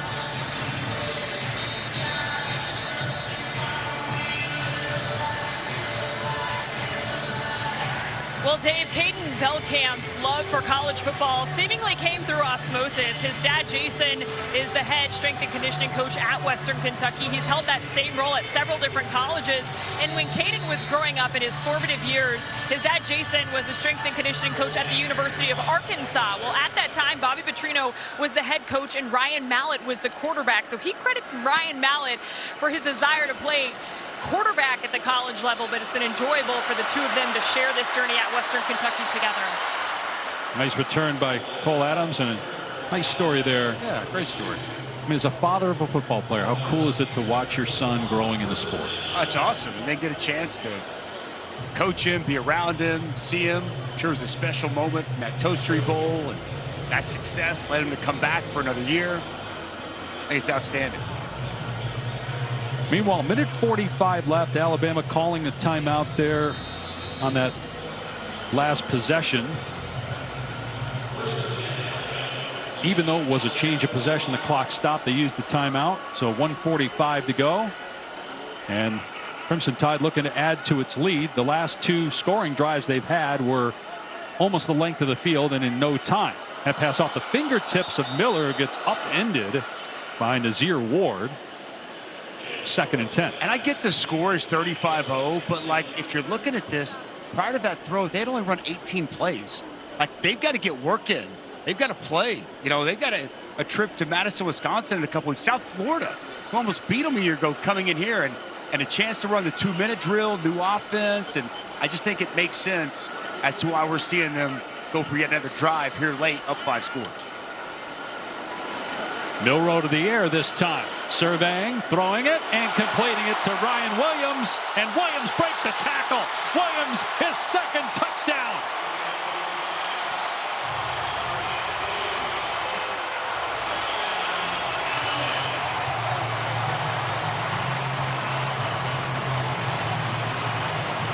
He's touched the ball twice, and both times he's gone into the end zone. That one from 55 yards out.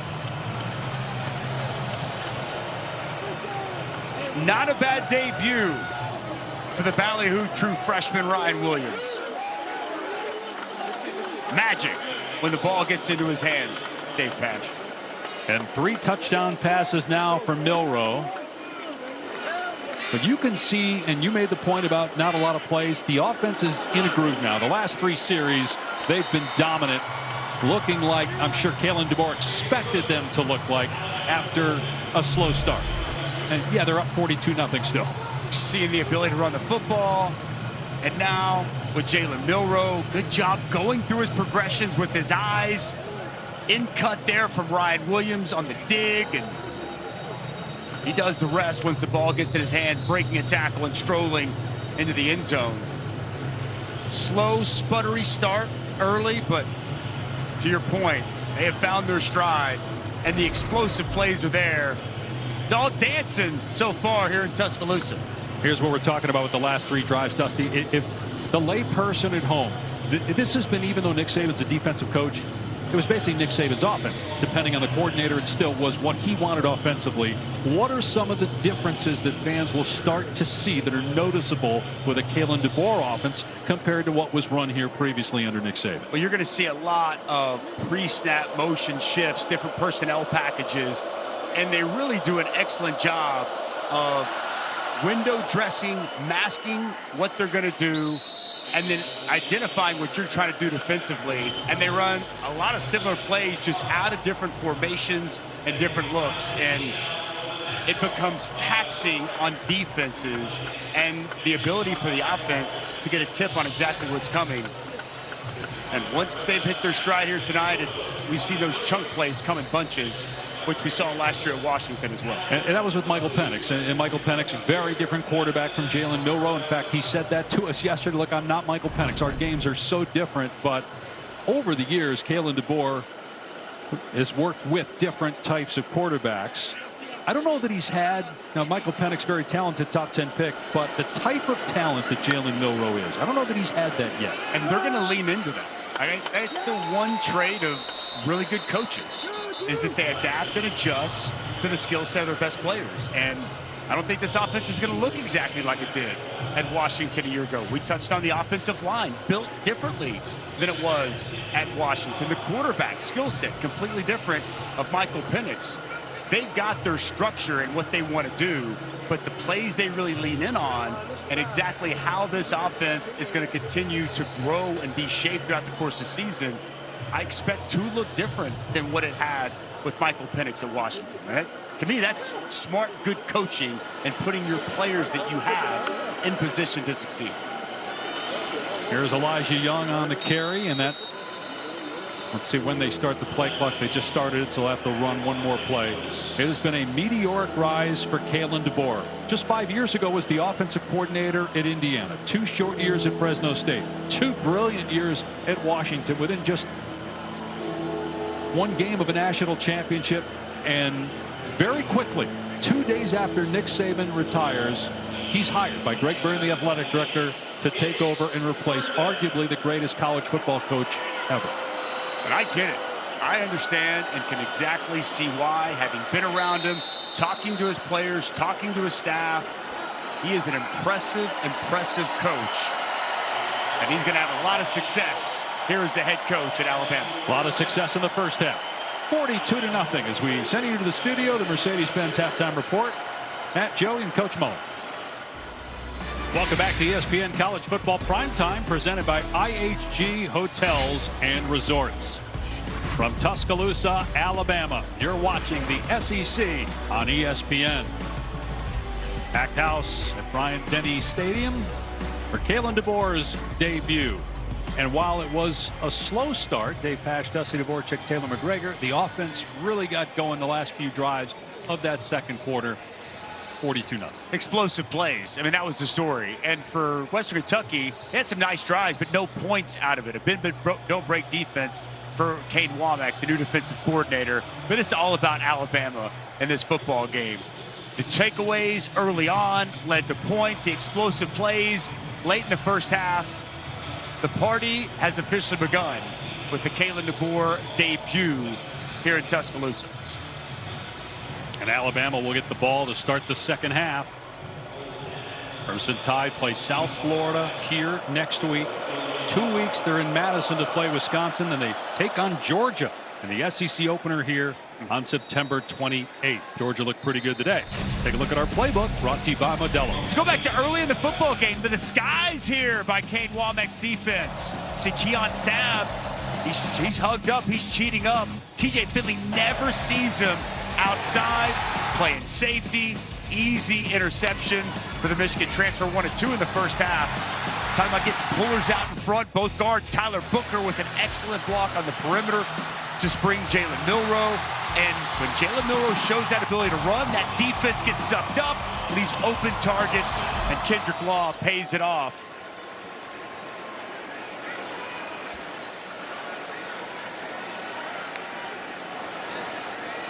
Jam Miller on first down has some room. Bangs off a defender out to the 32 as we check in with Taylor. Clean up the little things. That's what Kalen DeBoer said to me at half. He pointed specifically to the communication between his quarterback, Jalen Milroe, and center Parker Brailsford. He felt like they were not in sync, and that's something that they have to get figured out. He felt like that led to the turnover in the first half. Also some substitution things that they want to clean up here. As far as Tyson Helton, he said for the most part, I liked the way our offense moved the football. They just have to be more efficient in the red zone. He said his message to his team is it is a new half. Let's take this one series at a time and see if we can climb back into this game, Dave. And going back to your first point, Taylor, on what Kalen DeBoer told you, don't be surprised if we see the offense out there even if it gets uglier than this, because in the first half they ran 20 plays. That's it. 6 passing plays for Jalen Milroe.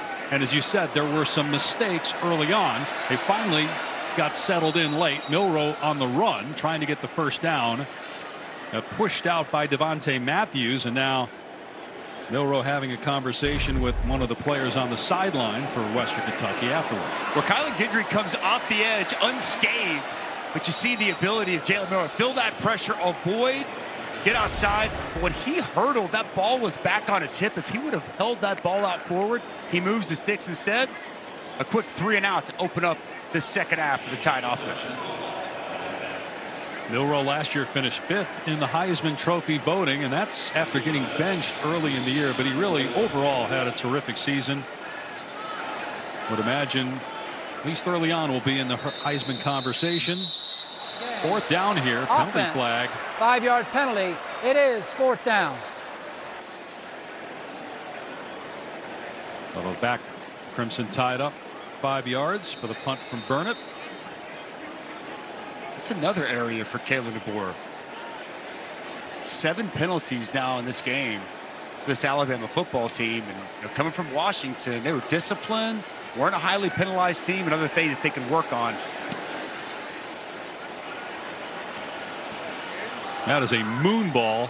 Fair caught at the 16 by K.D. Hutchinson. All right, time now for our Aflac trivia question. Oh, you didn't even tell me I was need to get prepared.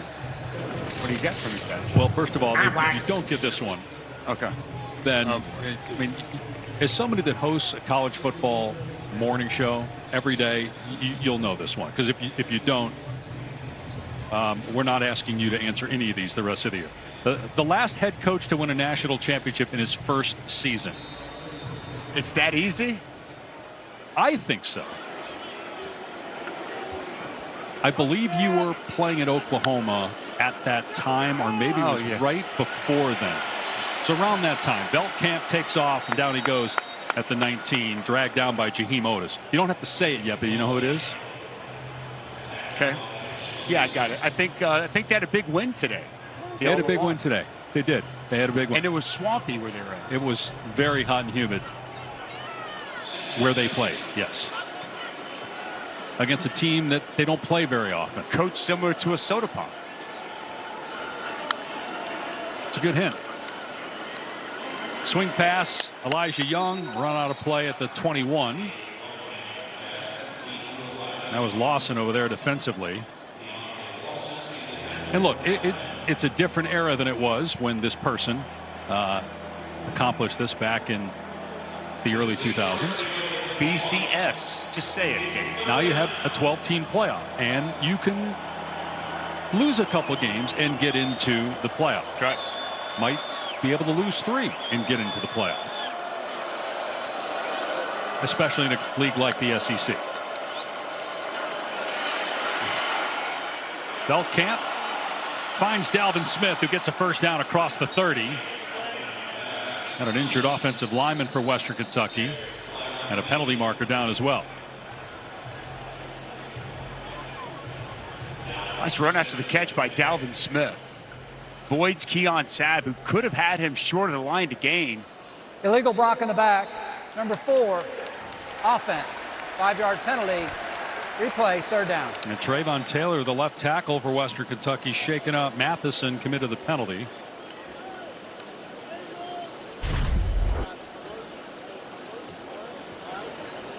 Sabb misses initially, and then Matheson gets Malachi Moore in the back.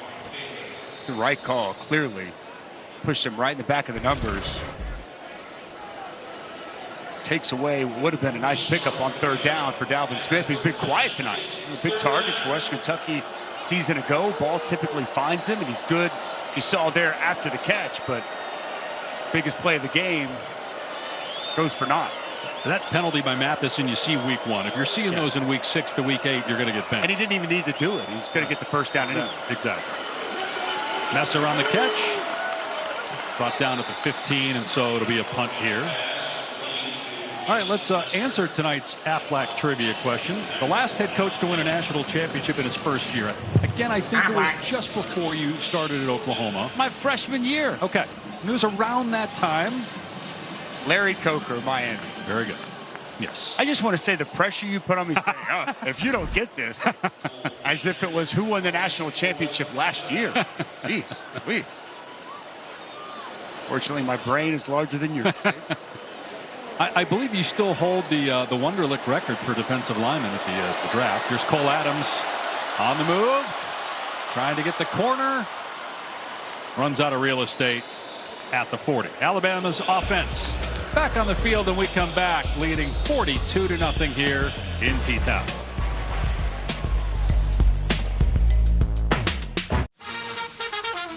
Well, the SEC was already as good as it gets. It's even better, adding 2 more teams in 2024, going from 14 to 16, with powerhouses Texas and Oklahoma entering the field. No divisions as well. First time since 1991, no divisions in the SEC.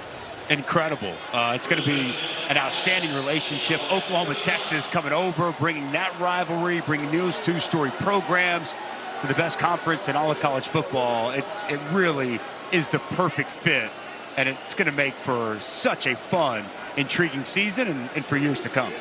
Milroe going to keep it himself here, faking it to Richard Young. Scoots out of play after a short gain. Alabama will go to Norman right before the Iron Bowl, November 23rd, in a conference game. That'll be a big, big moment. They went there back in 2002, and Oklahoma came here in 2003. Obviously faced each other in bowl games and in a playoff game, but now, as you mentioned, as an SEC conference game, it's going to be awesome. Just as an alumni and as a college football fan, just can tell you everybody in the state of Oklahoma, everybody associated with Texas football, fired up to be a part of this SEC. Well, 3rd down and 4. Jam Miller in the game at running back after Richard Young got reps on the last 2 plays. Milroe with time, throws it downfield on the money. Jeremy Bernard, transfer from Washington, following Kalen DeBoer here to Tuscaloosa, and a gain of 18. Now, one thing I love here, the pocket presence, eyes, feet working together. It's one thing Kalen DeBoer said that they really tried to work on with Jalen Milroe, an accurate pass outside, and Jeremy Bernard. It's going to be a nice piece to this offense. They utilized him in a different way at Washington. They had so many good receivers. His production's going to increase here, part of this offense. Milroe scrambling straight ahead to the 34 for about 4 yards, brought down by Darius Thomas. Again, you think of the guys they lost. Jermaine Burton, 3rd-round pick of the Bengals. Isaiah Bond transferring.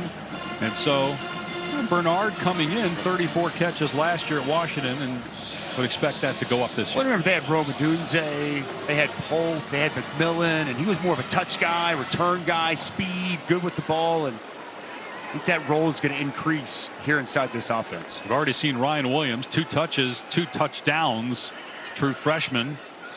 That was Richard Young on the carry. And back to the line of scrimmage.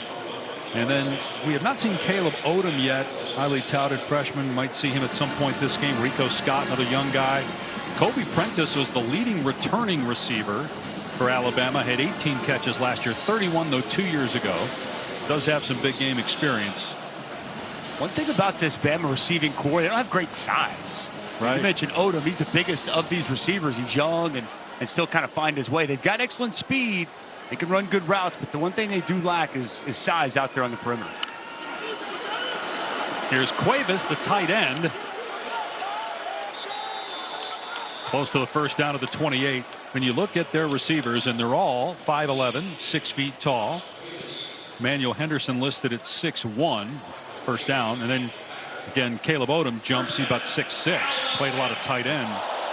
But, again, don't know how much he's going to play. They go 2 tight here. Milroe. And coming free is Henderson, who we just talked about a second ago, who was recruited as a running back. Had 1 career catch coming in, and that was his first one tonight there. With a lot of cushion out there on the edge from Ward. Get a lot of space to Emmanuel Henderson. Easy pitch and catch for Jalen Milroe.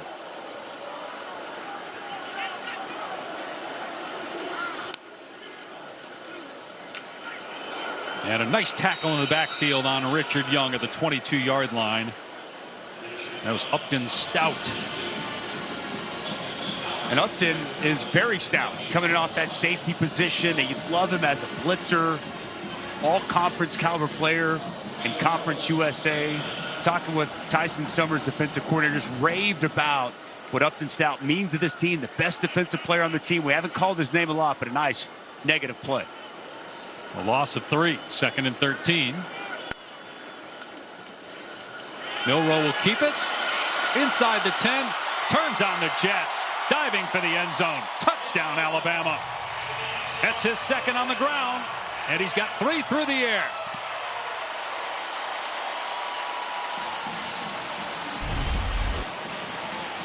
They pull Tyler Booker, get him out in front. Nice big hole. 1 cut downhill for Jalen Milroe. He's got another gear watching him live, Dave Pasch. That's the one thing, again, just going back to talking to Nick Sheridan, Kalen DeBoer. They continue to tell Jalen Milroe, just be you. And it sure feels like they're going to call plays to his strength. We've seen that on display here throughout this ballgame tonight. Another point after from Graham Nicholson, and it's 49-0 Alabama. Jalen Milroe accounting for 5 touchdowns in his 2024 debut for his new head coach.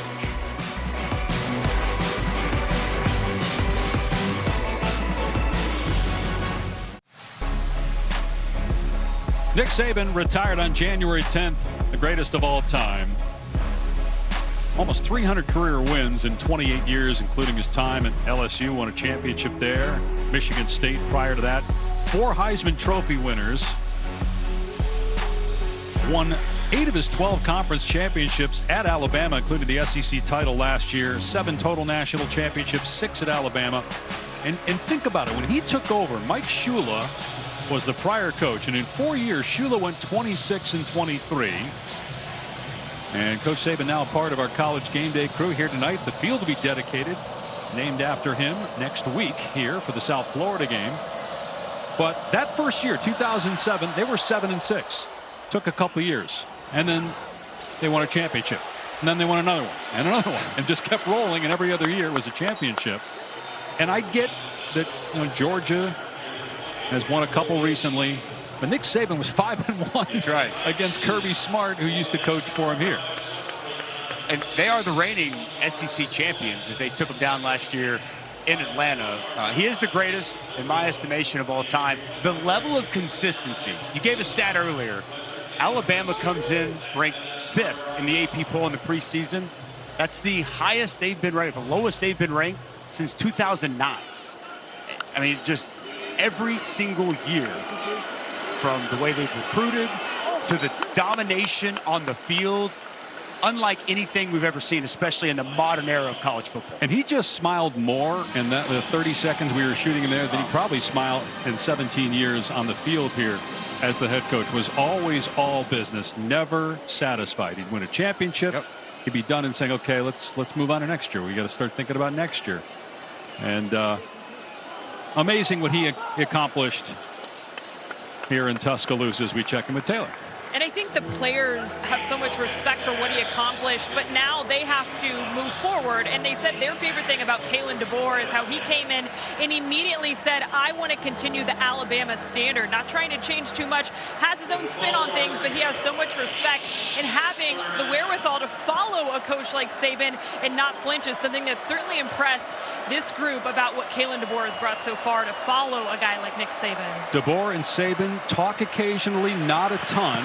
They did talk a lot when DeBoer got the job, and Nick Saban was a big proponent. They had not met until the press conference to introduce Kalen DeBoer, but Nick Saban was well aware of the fast-rising Kalen DeBoer as a brilliant offensive mind and an excellent head coach. They're smart on Greg Byrne to get the stamp of approval from Nick Saban for his replacement, and it does look and feel different. They go about things a different way, but that is one thing.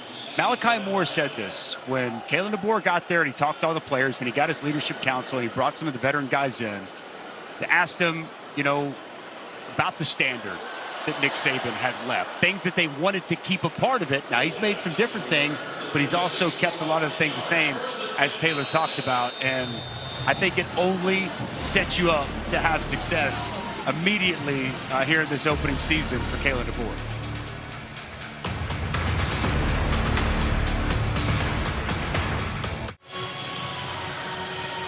Well, Dusty was talking about the consistency of Nick Saban at Alabama. Last year, Georgia was #1 all year until Bama beat him. So Alabama never got to #1 last year. That was the first time since 2008 that they had not been to #1 at some point during the season. Wow. That's a remarkable stat. Ty Simpson in the game at quarterback. Very talented sophomore from Martin, Tennessee. Here he is on the run and right on cue. Throwing a strike to Kobe Prentice.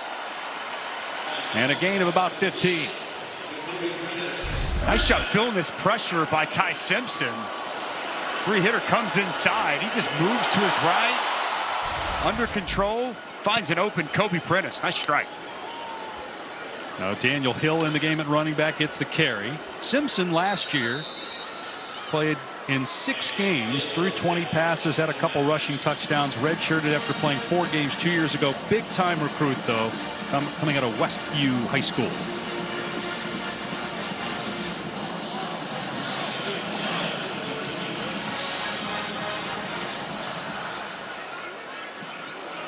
Caleb Odom in the game for the first time, and again Daniel Hill got the carry on the last play. No gain though. 2nd and 10. Under 5 minutes to play here in the third. 49-0 Alabama. Quick throw out in space. Prentice again making the defender miss. What a sweet move, getting the first down inside the 20. It's a huge year and opportunity for Kobe Prentice. You touched on leading receptions man from last year's team coming back this year. Showed good leadership going back to the spring in that wide receiver room. What nice grabs here on this drive. And here's Simpson keeping it. Pretty good athlete inside the 10 and got tripped up as he dove for the end zone, but stepped out of play as he stumbled.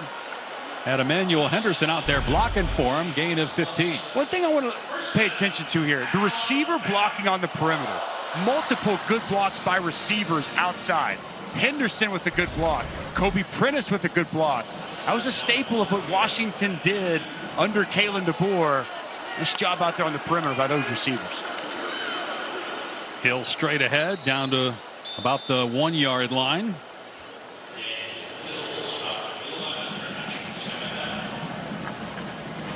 Oh, you think about the Washington receivers under Kalen DeBoer and the blocking they did downfield. They're very physical. involved in the run game. And that was a Nick Saban thing too. You had to be more than just a receiver if you're going to play offense here.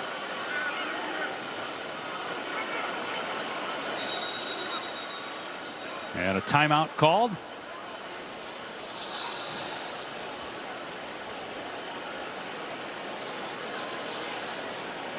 Well, tomorrow morning, the famed Italian Grand Prix gets started at 9 a.m. Eastern on ESPN. Pre-race coverage at 7:30 a.m. Eastern. So a great weekend of various sports across the ESPN networks. No doubt. Talked earlier about that LSU-USC game coming up tomorrow night. F1's just on fire right now. The Italian Grand Prix. You know a thing or two about Italy, Dave? We've just been like 2 months there. You summering? Not that long, not that long. But would love to be there for the Grand Prix, though. But just the timing of it. I mean, it'd be hard to get there for it tomorrow and get back in time to get ready for our game next week. I said Grand Prix. I just said Grand Prix.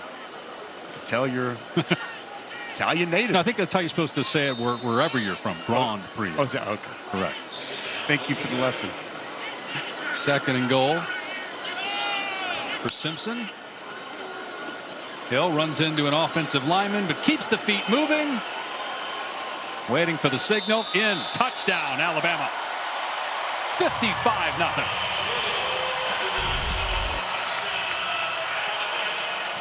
Take a look from the side. Kept those legs moving through contact, staying low.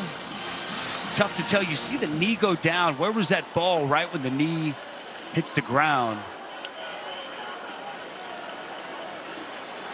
See anything there that's going to be enough to overturn it? It's close.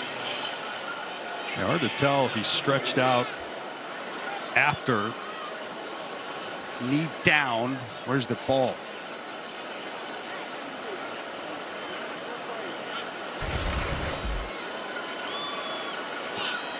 And apparently they felt that there was not enough to have further review. I would concur. Collaborative replay now, the SEC Video Center. And the freshman Hill into the end zone. The extra point from Connor Talty. And it's 56-0.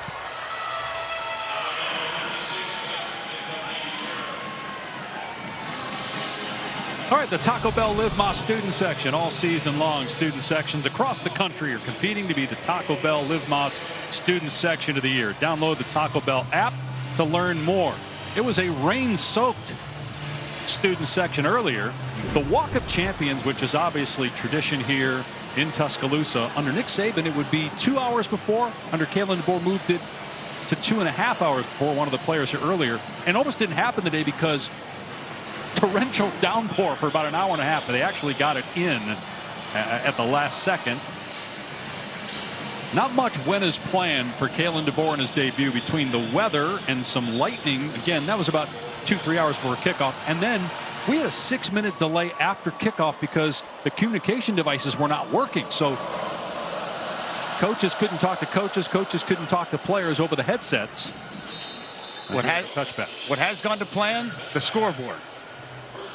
100%. And we still got a long way to go.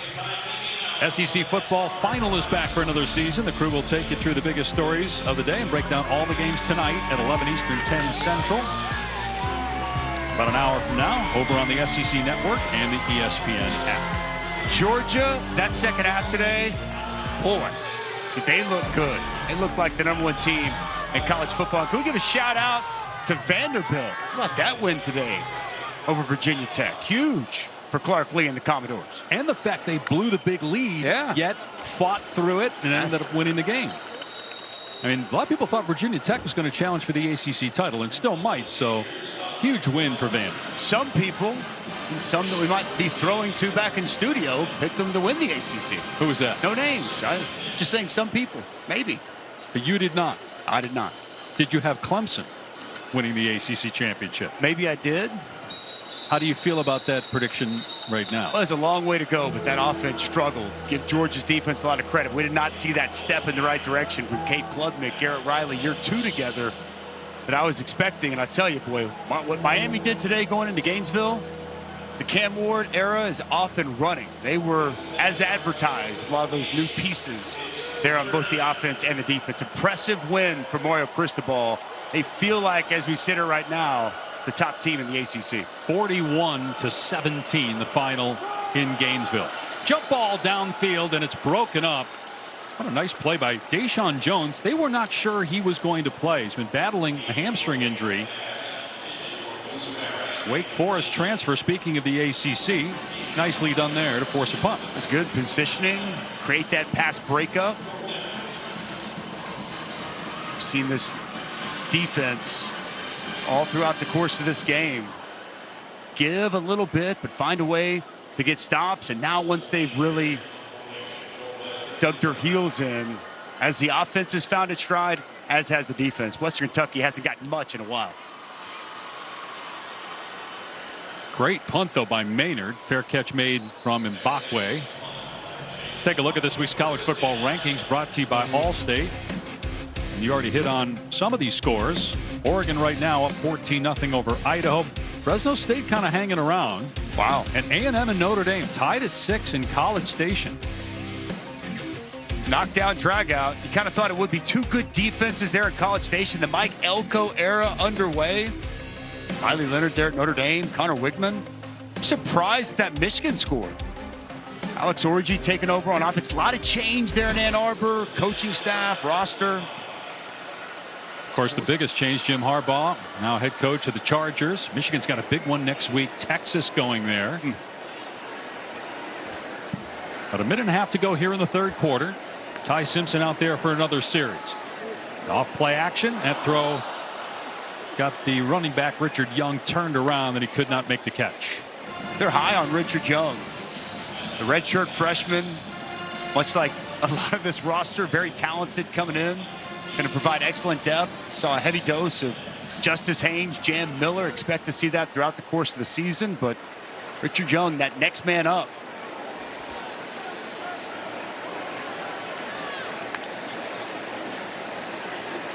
Young on the perimeter, getting the carry, and hit hard on the sideline of the 26-yard line. A gain of maybe 1 on the play. That's Kalen Guidry with the stick. He led the team in tackles last year. It's really well done by Guidry. Keeps that outside arm free, sets that edge, knifes underneath. Nice tackle on the perimeter. So 3rd down and 9.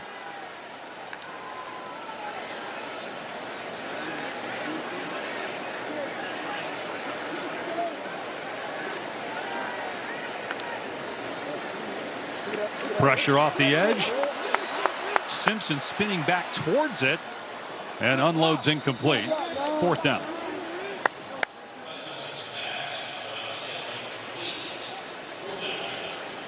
It's a good stop by Western Kentucky. Pressure early, forcing the hand of Ty Simpson. As he spun out, he tried to square his shoulders. Good coverage down the field. Nobody find open. And for the first time, what feels like a while, Western Kentucky comes up with a stop. So Burnip will boot it deep to K.D. Hutchinson.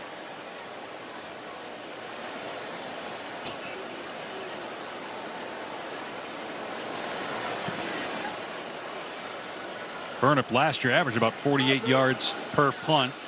Number 2 all-time at Alabama.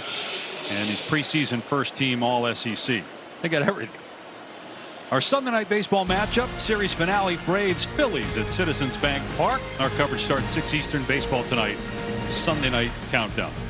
Great time of year. Major League Baseball playoffs on the horizon. College football season getting underway. The NFL starts next week. NHL and NBA will be here as well before you know it.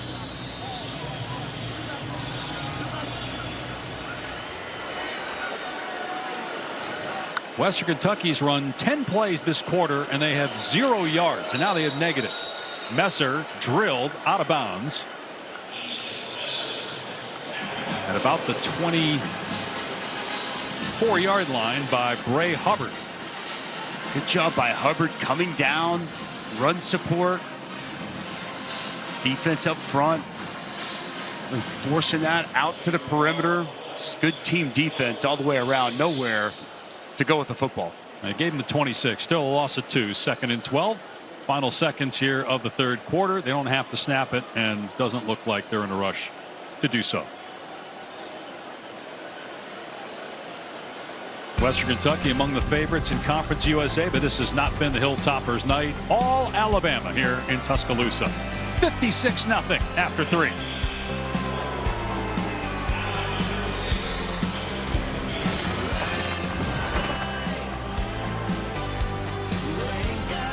Welcome back here with Alabama head coach Kalen DeBoer. Coach, how do you evaluate your team in a game like this?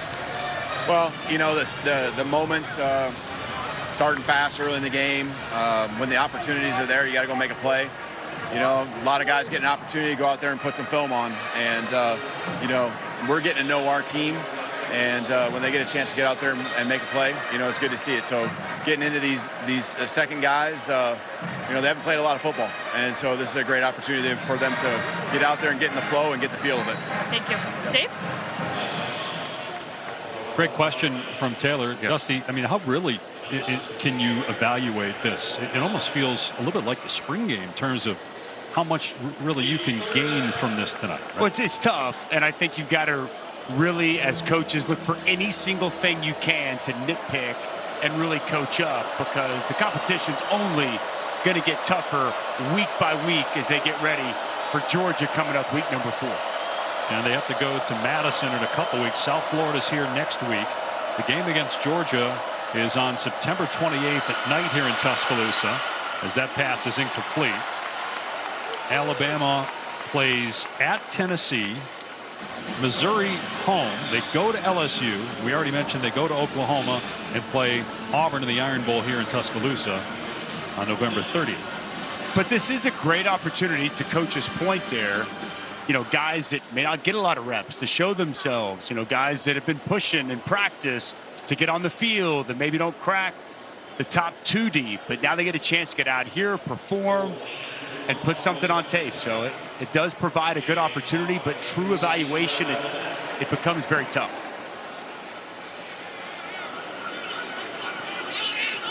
And Mbakwe backing up. And the ball rolls to a stop at the 20. Alabama's offense will be on the field when we come back. 56-0 Crimson Tide.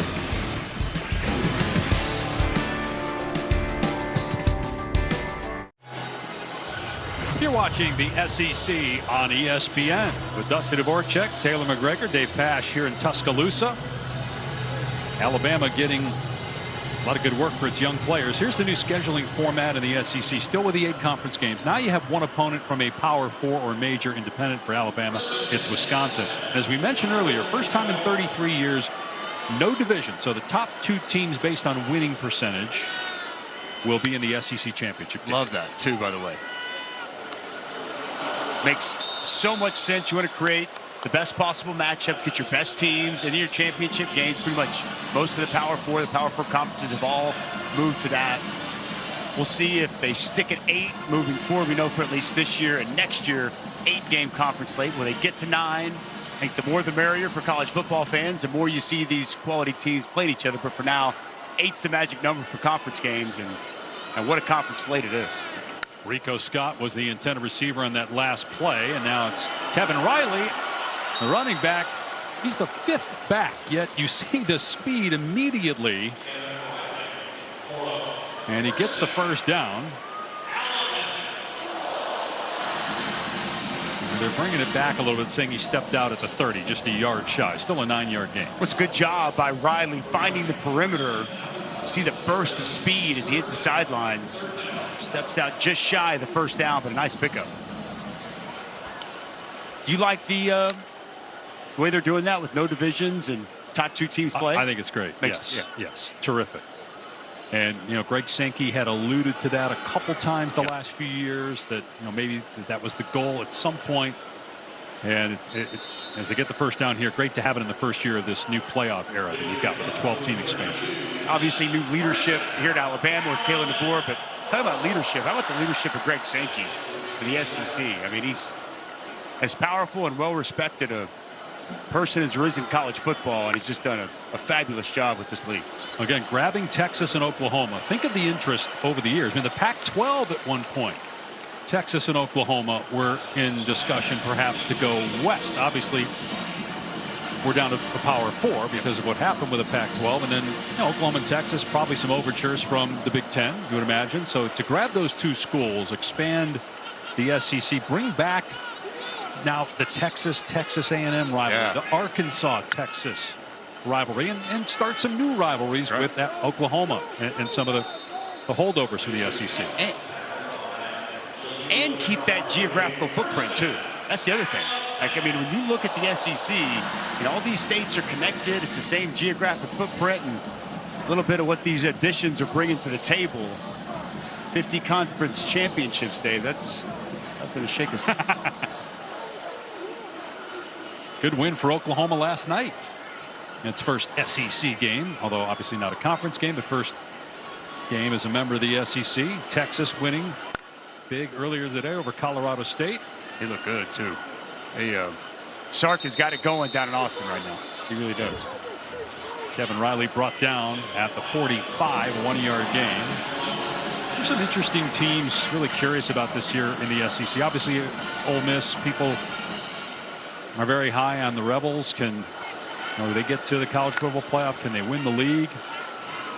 As Simpson's pass is caught by Odom for a first down. Flag comes down.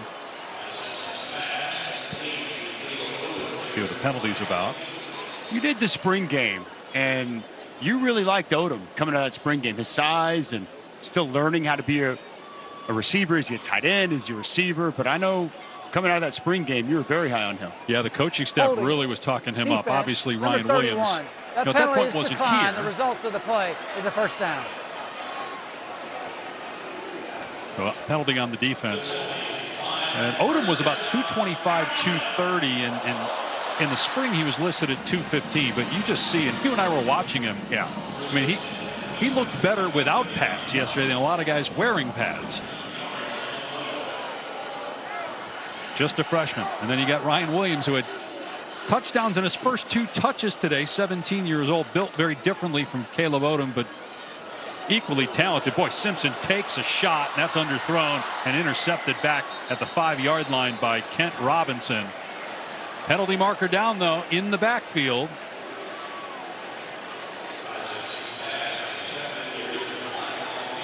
After the shot on Simpson, officials still talking about the call. Personal foul, roughing the passer with targeting, number 3 on the defense. The play is under further review. So Darius Thomas, personal foul, roughing the passer with targeting. Let's see.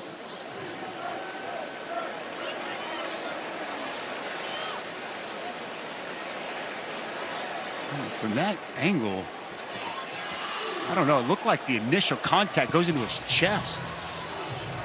It's like his face is up. Looked to me like he hits him with his face mask right in his chest. Wasn't a crown of the helmet. Did you see an indicator there? No, it didn't really look like targeting. No, he finishes up top, but that initial contact comes at his chest and works up through Simpson's face mask. No crown of the helmet. You see a launch? No. I don't think that's targeting, Dave. I agree. Which is rare that you and I agree on targeting. I mean, you could make the case that that's not roughing the passer either. I mean, it's a big hit, but he didn't take more. He took a step. No, if they take off the targeting, they're still going to be roughing the passer. You can't take that off, but I'm just saying I think that was in question as well. I don't think it should be roughing the passer. I mean, he wins inside, he gets home, hits him in the chest as he's working through the quarterback. I view that as a good clean hit. Now, I call it skewed out of the eyes of a defensive tackle. So again, they can't remove the roughing, but they can remove the targeting. Let's see if they do. After review, there is no targeting on number 3. There is roughing the passer, which will be enforced from the previous spot. It's first down. So that'll keep this going here for Ty Simpson, and they'll placed the ball at the 24 of Western Kentucky as they look to add to this 56-0 lead. So again, we did not see, because no crown of the helmet, we did not see a launch, the severe strike. There was no forcible contact to the head or neck area.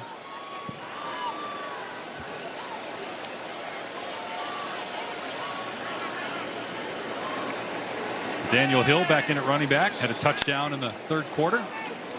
Simpson gets rid of it quickly across the middle, juggled and then pulled in by Kobe Prentice down to the 15 for 9 yards. Ty Simpson's been efficient stepping in here, running this offense. Quite a bit of the third quarter and to start this fourth quarter. Oh, big hit on that ball thrown to Prentice. Odom, true freshman, maybe made a mistake there. They're trying to set up the screen to his side, and the pass broken up by Kent Robinson. Reads it perfectly, trying to set up the screen. Odom's late to block the corner. He recognizes it immediately, forces that play, a big hit, and a nice pass breakup.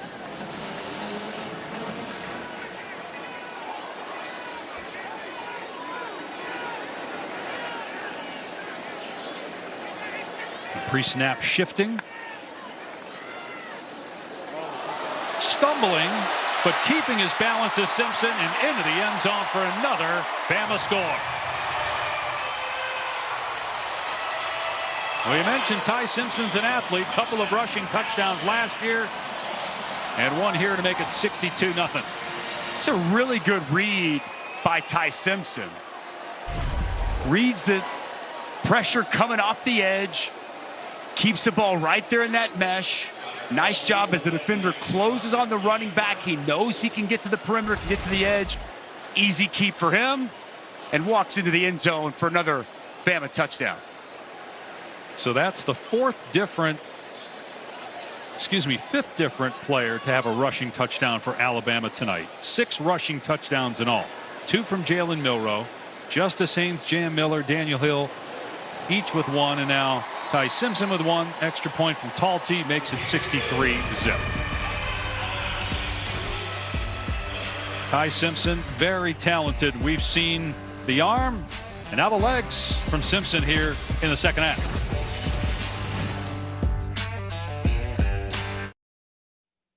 ESPN College Football Primetime is presented by IHG Hotels and Resorts. 19 hotel brands, 1 loyalty program. Download the app.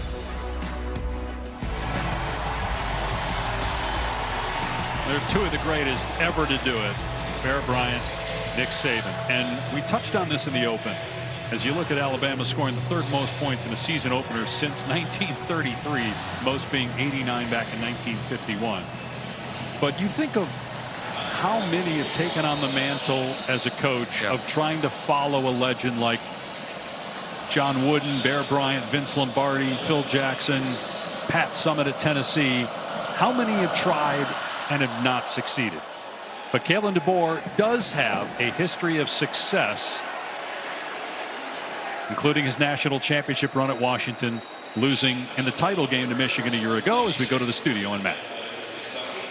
All right, guys, time now for your Chick-fil-A move on the field. And we finally have a touchdown in Notre Dame, Texas A&M. Jadarian Price gets to the corner and goes 65 yards for the touchdown. Notre Dame now on top, 13-6. It's impressive by Notre Dame. Marcus Freeman taking that lead. Riley Leonard's first start for the Irish. Going to beat his old coach, Mike Elko. Got a good one in College Station, as we all expected.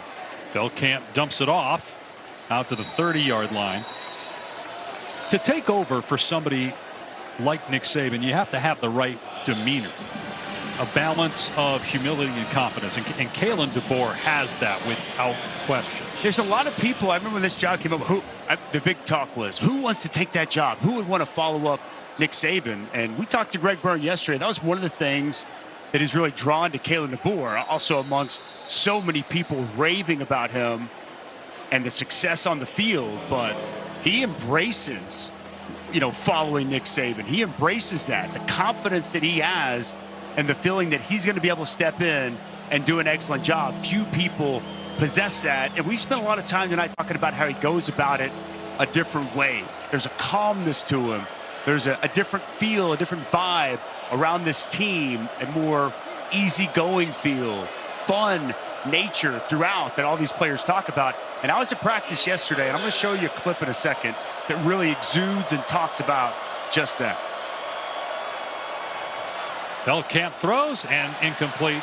Barry could not hang on. Here's the video that I got a chance to see.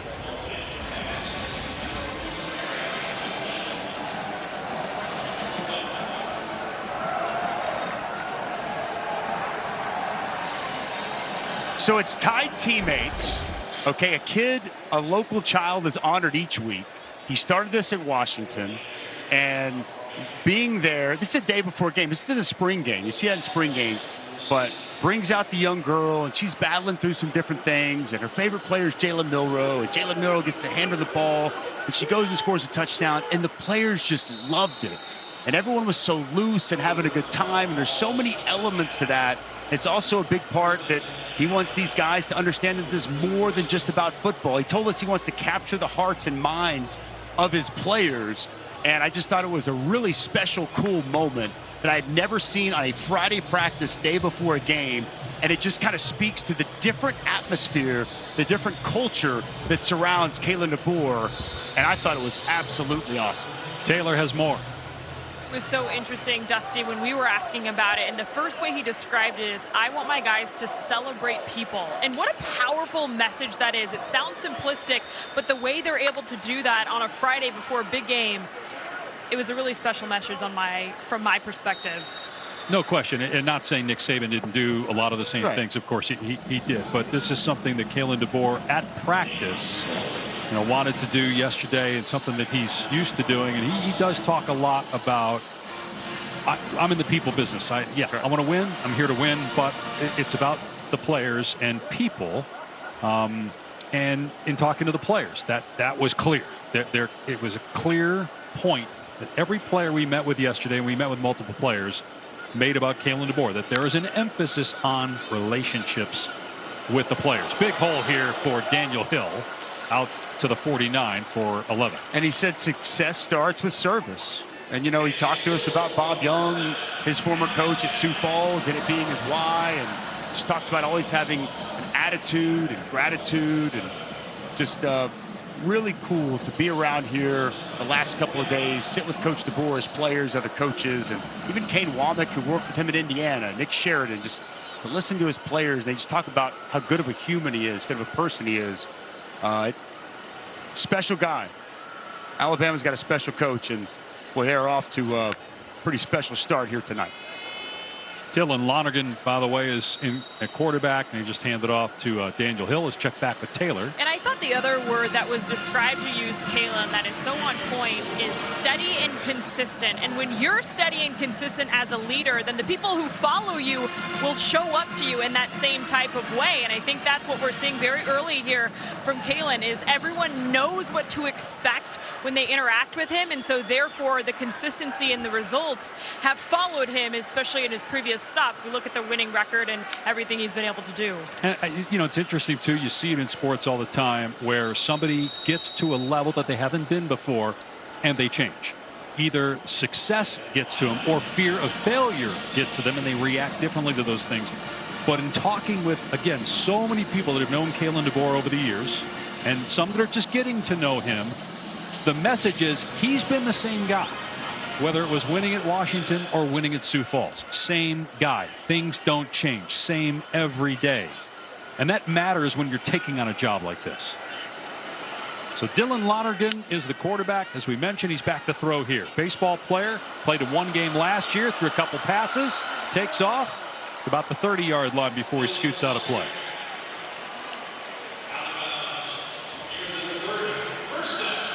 Lonergan, Snellville, Georgia, redshirt freshman.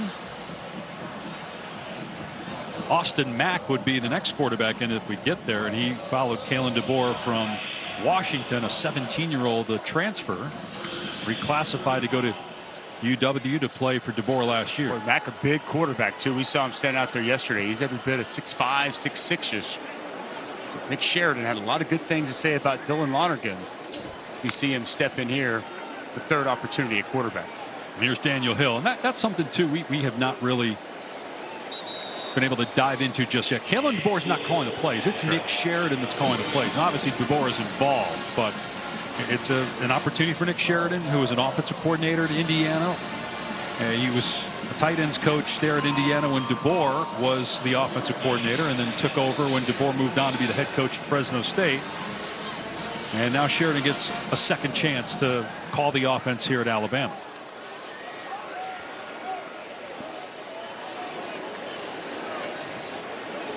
Inside 5 minutes to go.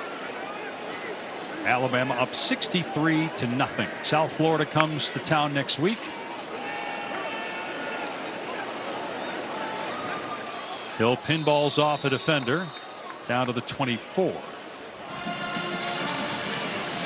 Well, tomorrow night on ABC and ESPN Plus, our terrific Labor Day slate rolls on with a good one from Las Vegas. 13th ranked LSU, number 23 USC. Coverage begins at 7:30 Eastern. We touched earlier on the post Caleb Williams era. Now you got the post Jaden Daniels era. Garrett Nussmeier did their spring game. Put me on the Nuss bus. He's impressive. Kyron Lacey's going to have a big year. And that offensive line at LSU, one of the absolute best in the country. Will Campbell, left tackle, is fantastic. I like LSU in that one. Really curious. USC has one of the most brutal schedules in the country, and it starts with the Tigers tomorrow.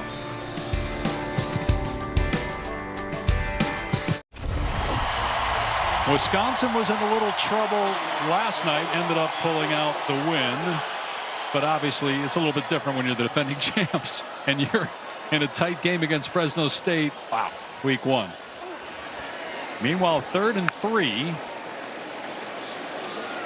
And it's a first down for Kevin Riley as Kalen DeBoer has a chance to do something in his first game that Nick Saban never did at Alabama. In 17 seasons, the most points scored in a game by a Nick Saban coach team, 66. He did it twice. Once in 17 to Ole Miss, once in 19 to Western Carolina. Touchdown here. I'm not as good at math as you with your Syracuse degree, but I think a touchdown would put him over that 66 mark. And here goes Kevin Riley. Nice open field tackle at the 18-yard line by Alex Ford. Got to go back to 73. The last time Bama put over 70 on the board. Our great stats man Ken Dunlap getting after it here tonight. So over 50 years since that last happened. Dylan Lonergan, the third quarterback tonight for Alabama. Jalen Milroe at 5 touchdowns, 3 through the air, 2 on the ground. 2nd and 7 on the 17.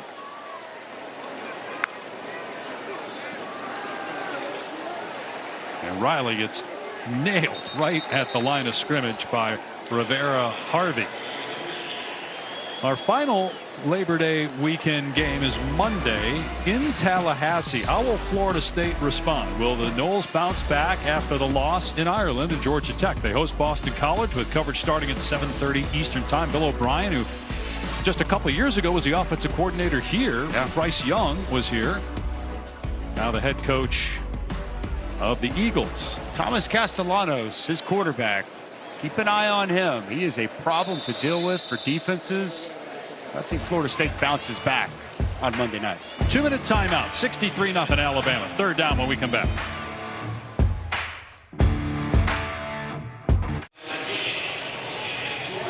ESPN College Football Primetime presented by IHG Hotels and Resorts. This is part of Modelo Kickoff Week. Kalen DeBoer with a successful debut as the Alabama head football coach. His record as a head coach after tonight will improve to 105-12, including a 25-3 record at Washington the last 2 years. He'll be 1-0 at Alabama with South Florida here next Saturday, and then a game at Wisconsin the following week. Georgia here at the end of the month, end of September. Kevin Riley close at the 11-yard line. Going to be 4th down. Alabama looks like it's going to keep the offense on the field. South Florida, they gave Alabama all they wanted and some a season ago in Tampa.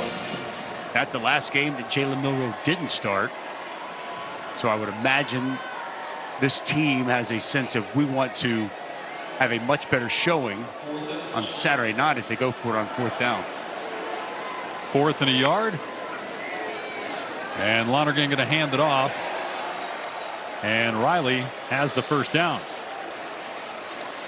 Going to Madison before Georgia comes here. And it's a tough schedule throughout. Going to Tennessee this year. Got to go to LSU, to Oklahoma, Missouri, and Georgia, as well as Auburn for the Iron Bowl coming here.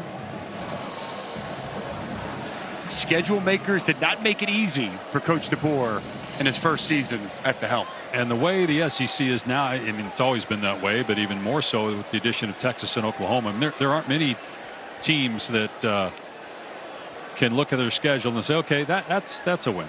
And maybe you can do that some years with certain teams, but does not appear that way this year. Lonergan takes a knee, and that's it. DeBoer's debut in the books, 63-0. Alabama trounces Western Kentucky. And it's really all ball from here on out. Kalen DeBoer won't have to answer too many questions about where he was prior to here and how he got here and his philosophy and the differences between him and Nick Saban. And I think he's pretty happy that pretty much the rest of the season, most of the questions are going to center around football. And Taylor is standing by with Coach. But Dave, before that happens, we have to recap today. This game will forever be remembered as your first win with this program. How will you remember today? I'm just proud of the way the guys came out and played. They've been working hard, and there's not time to reflect. We're in the season, we're in the heat of it. We're on to the next week now. We're going to learn from our mistakes and all that kind of stuff. But it's a great way to start, obviously, and appreciate all the fans here. It's been an awesome week of building up energy for this opener, and proud of how the guys came out and played. What has your attention then? Just building on the things that we did well and cleaning up the mistakes that we know we can improve on. And so it happened on both sides of the ball. And there's a lot of promise, and there's great opportunity for a lot of guys to get out there and get some snaps. Older guys obviously perform, and some younger guys. We have a kind of a big gap there in our roster, and so some young guys got out there. We need to keep developing every play. Coach, appreciate the time. Awesome. Thank you, roll time. Dave. All right, Taylor, and as we mentioned, will be interesting next week, given what South Florida did last year, although Alabama at that point, the quarterback situation obviously was really uncertain. And then their game against a Power 4 outside the SEC in Madison, and then the SEC play starts against. We'll learn more and more the next couple of weeks, but we'll know a lot come September 28th when Georgia comes here to Tuscaloosa. But for tonight, what a debut for Coach DeBoer.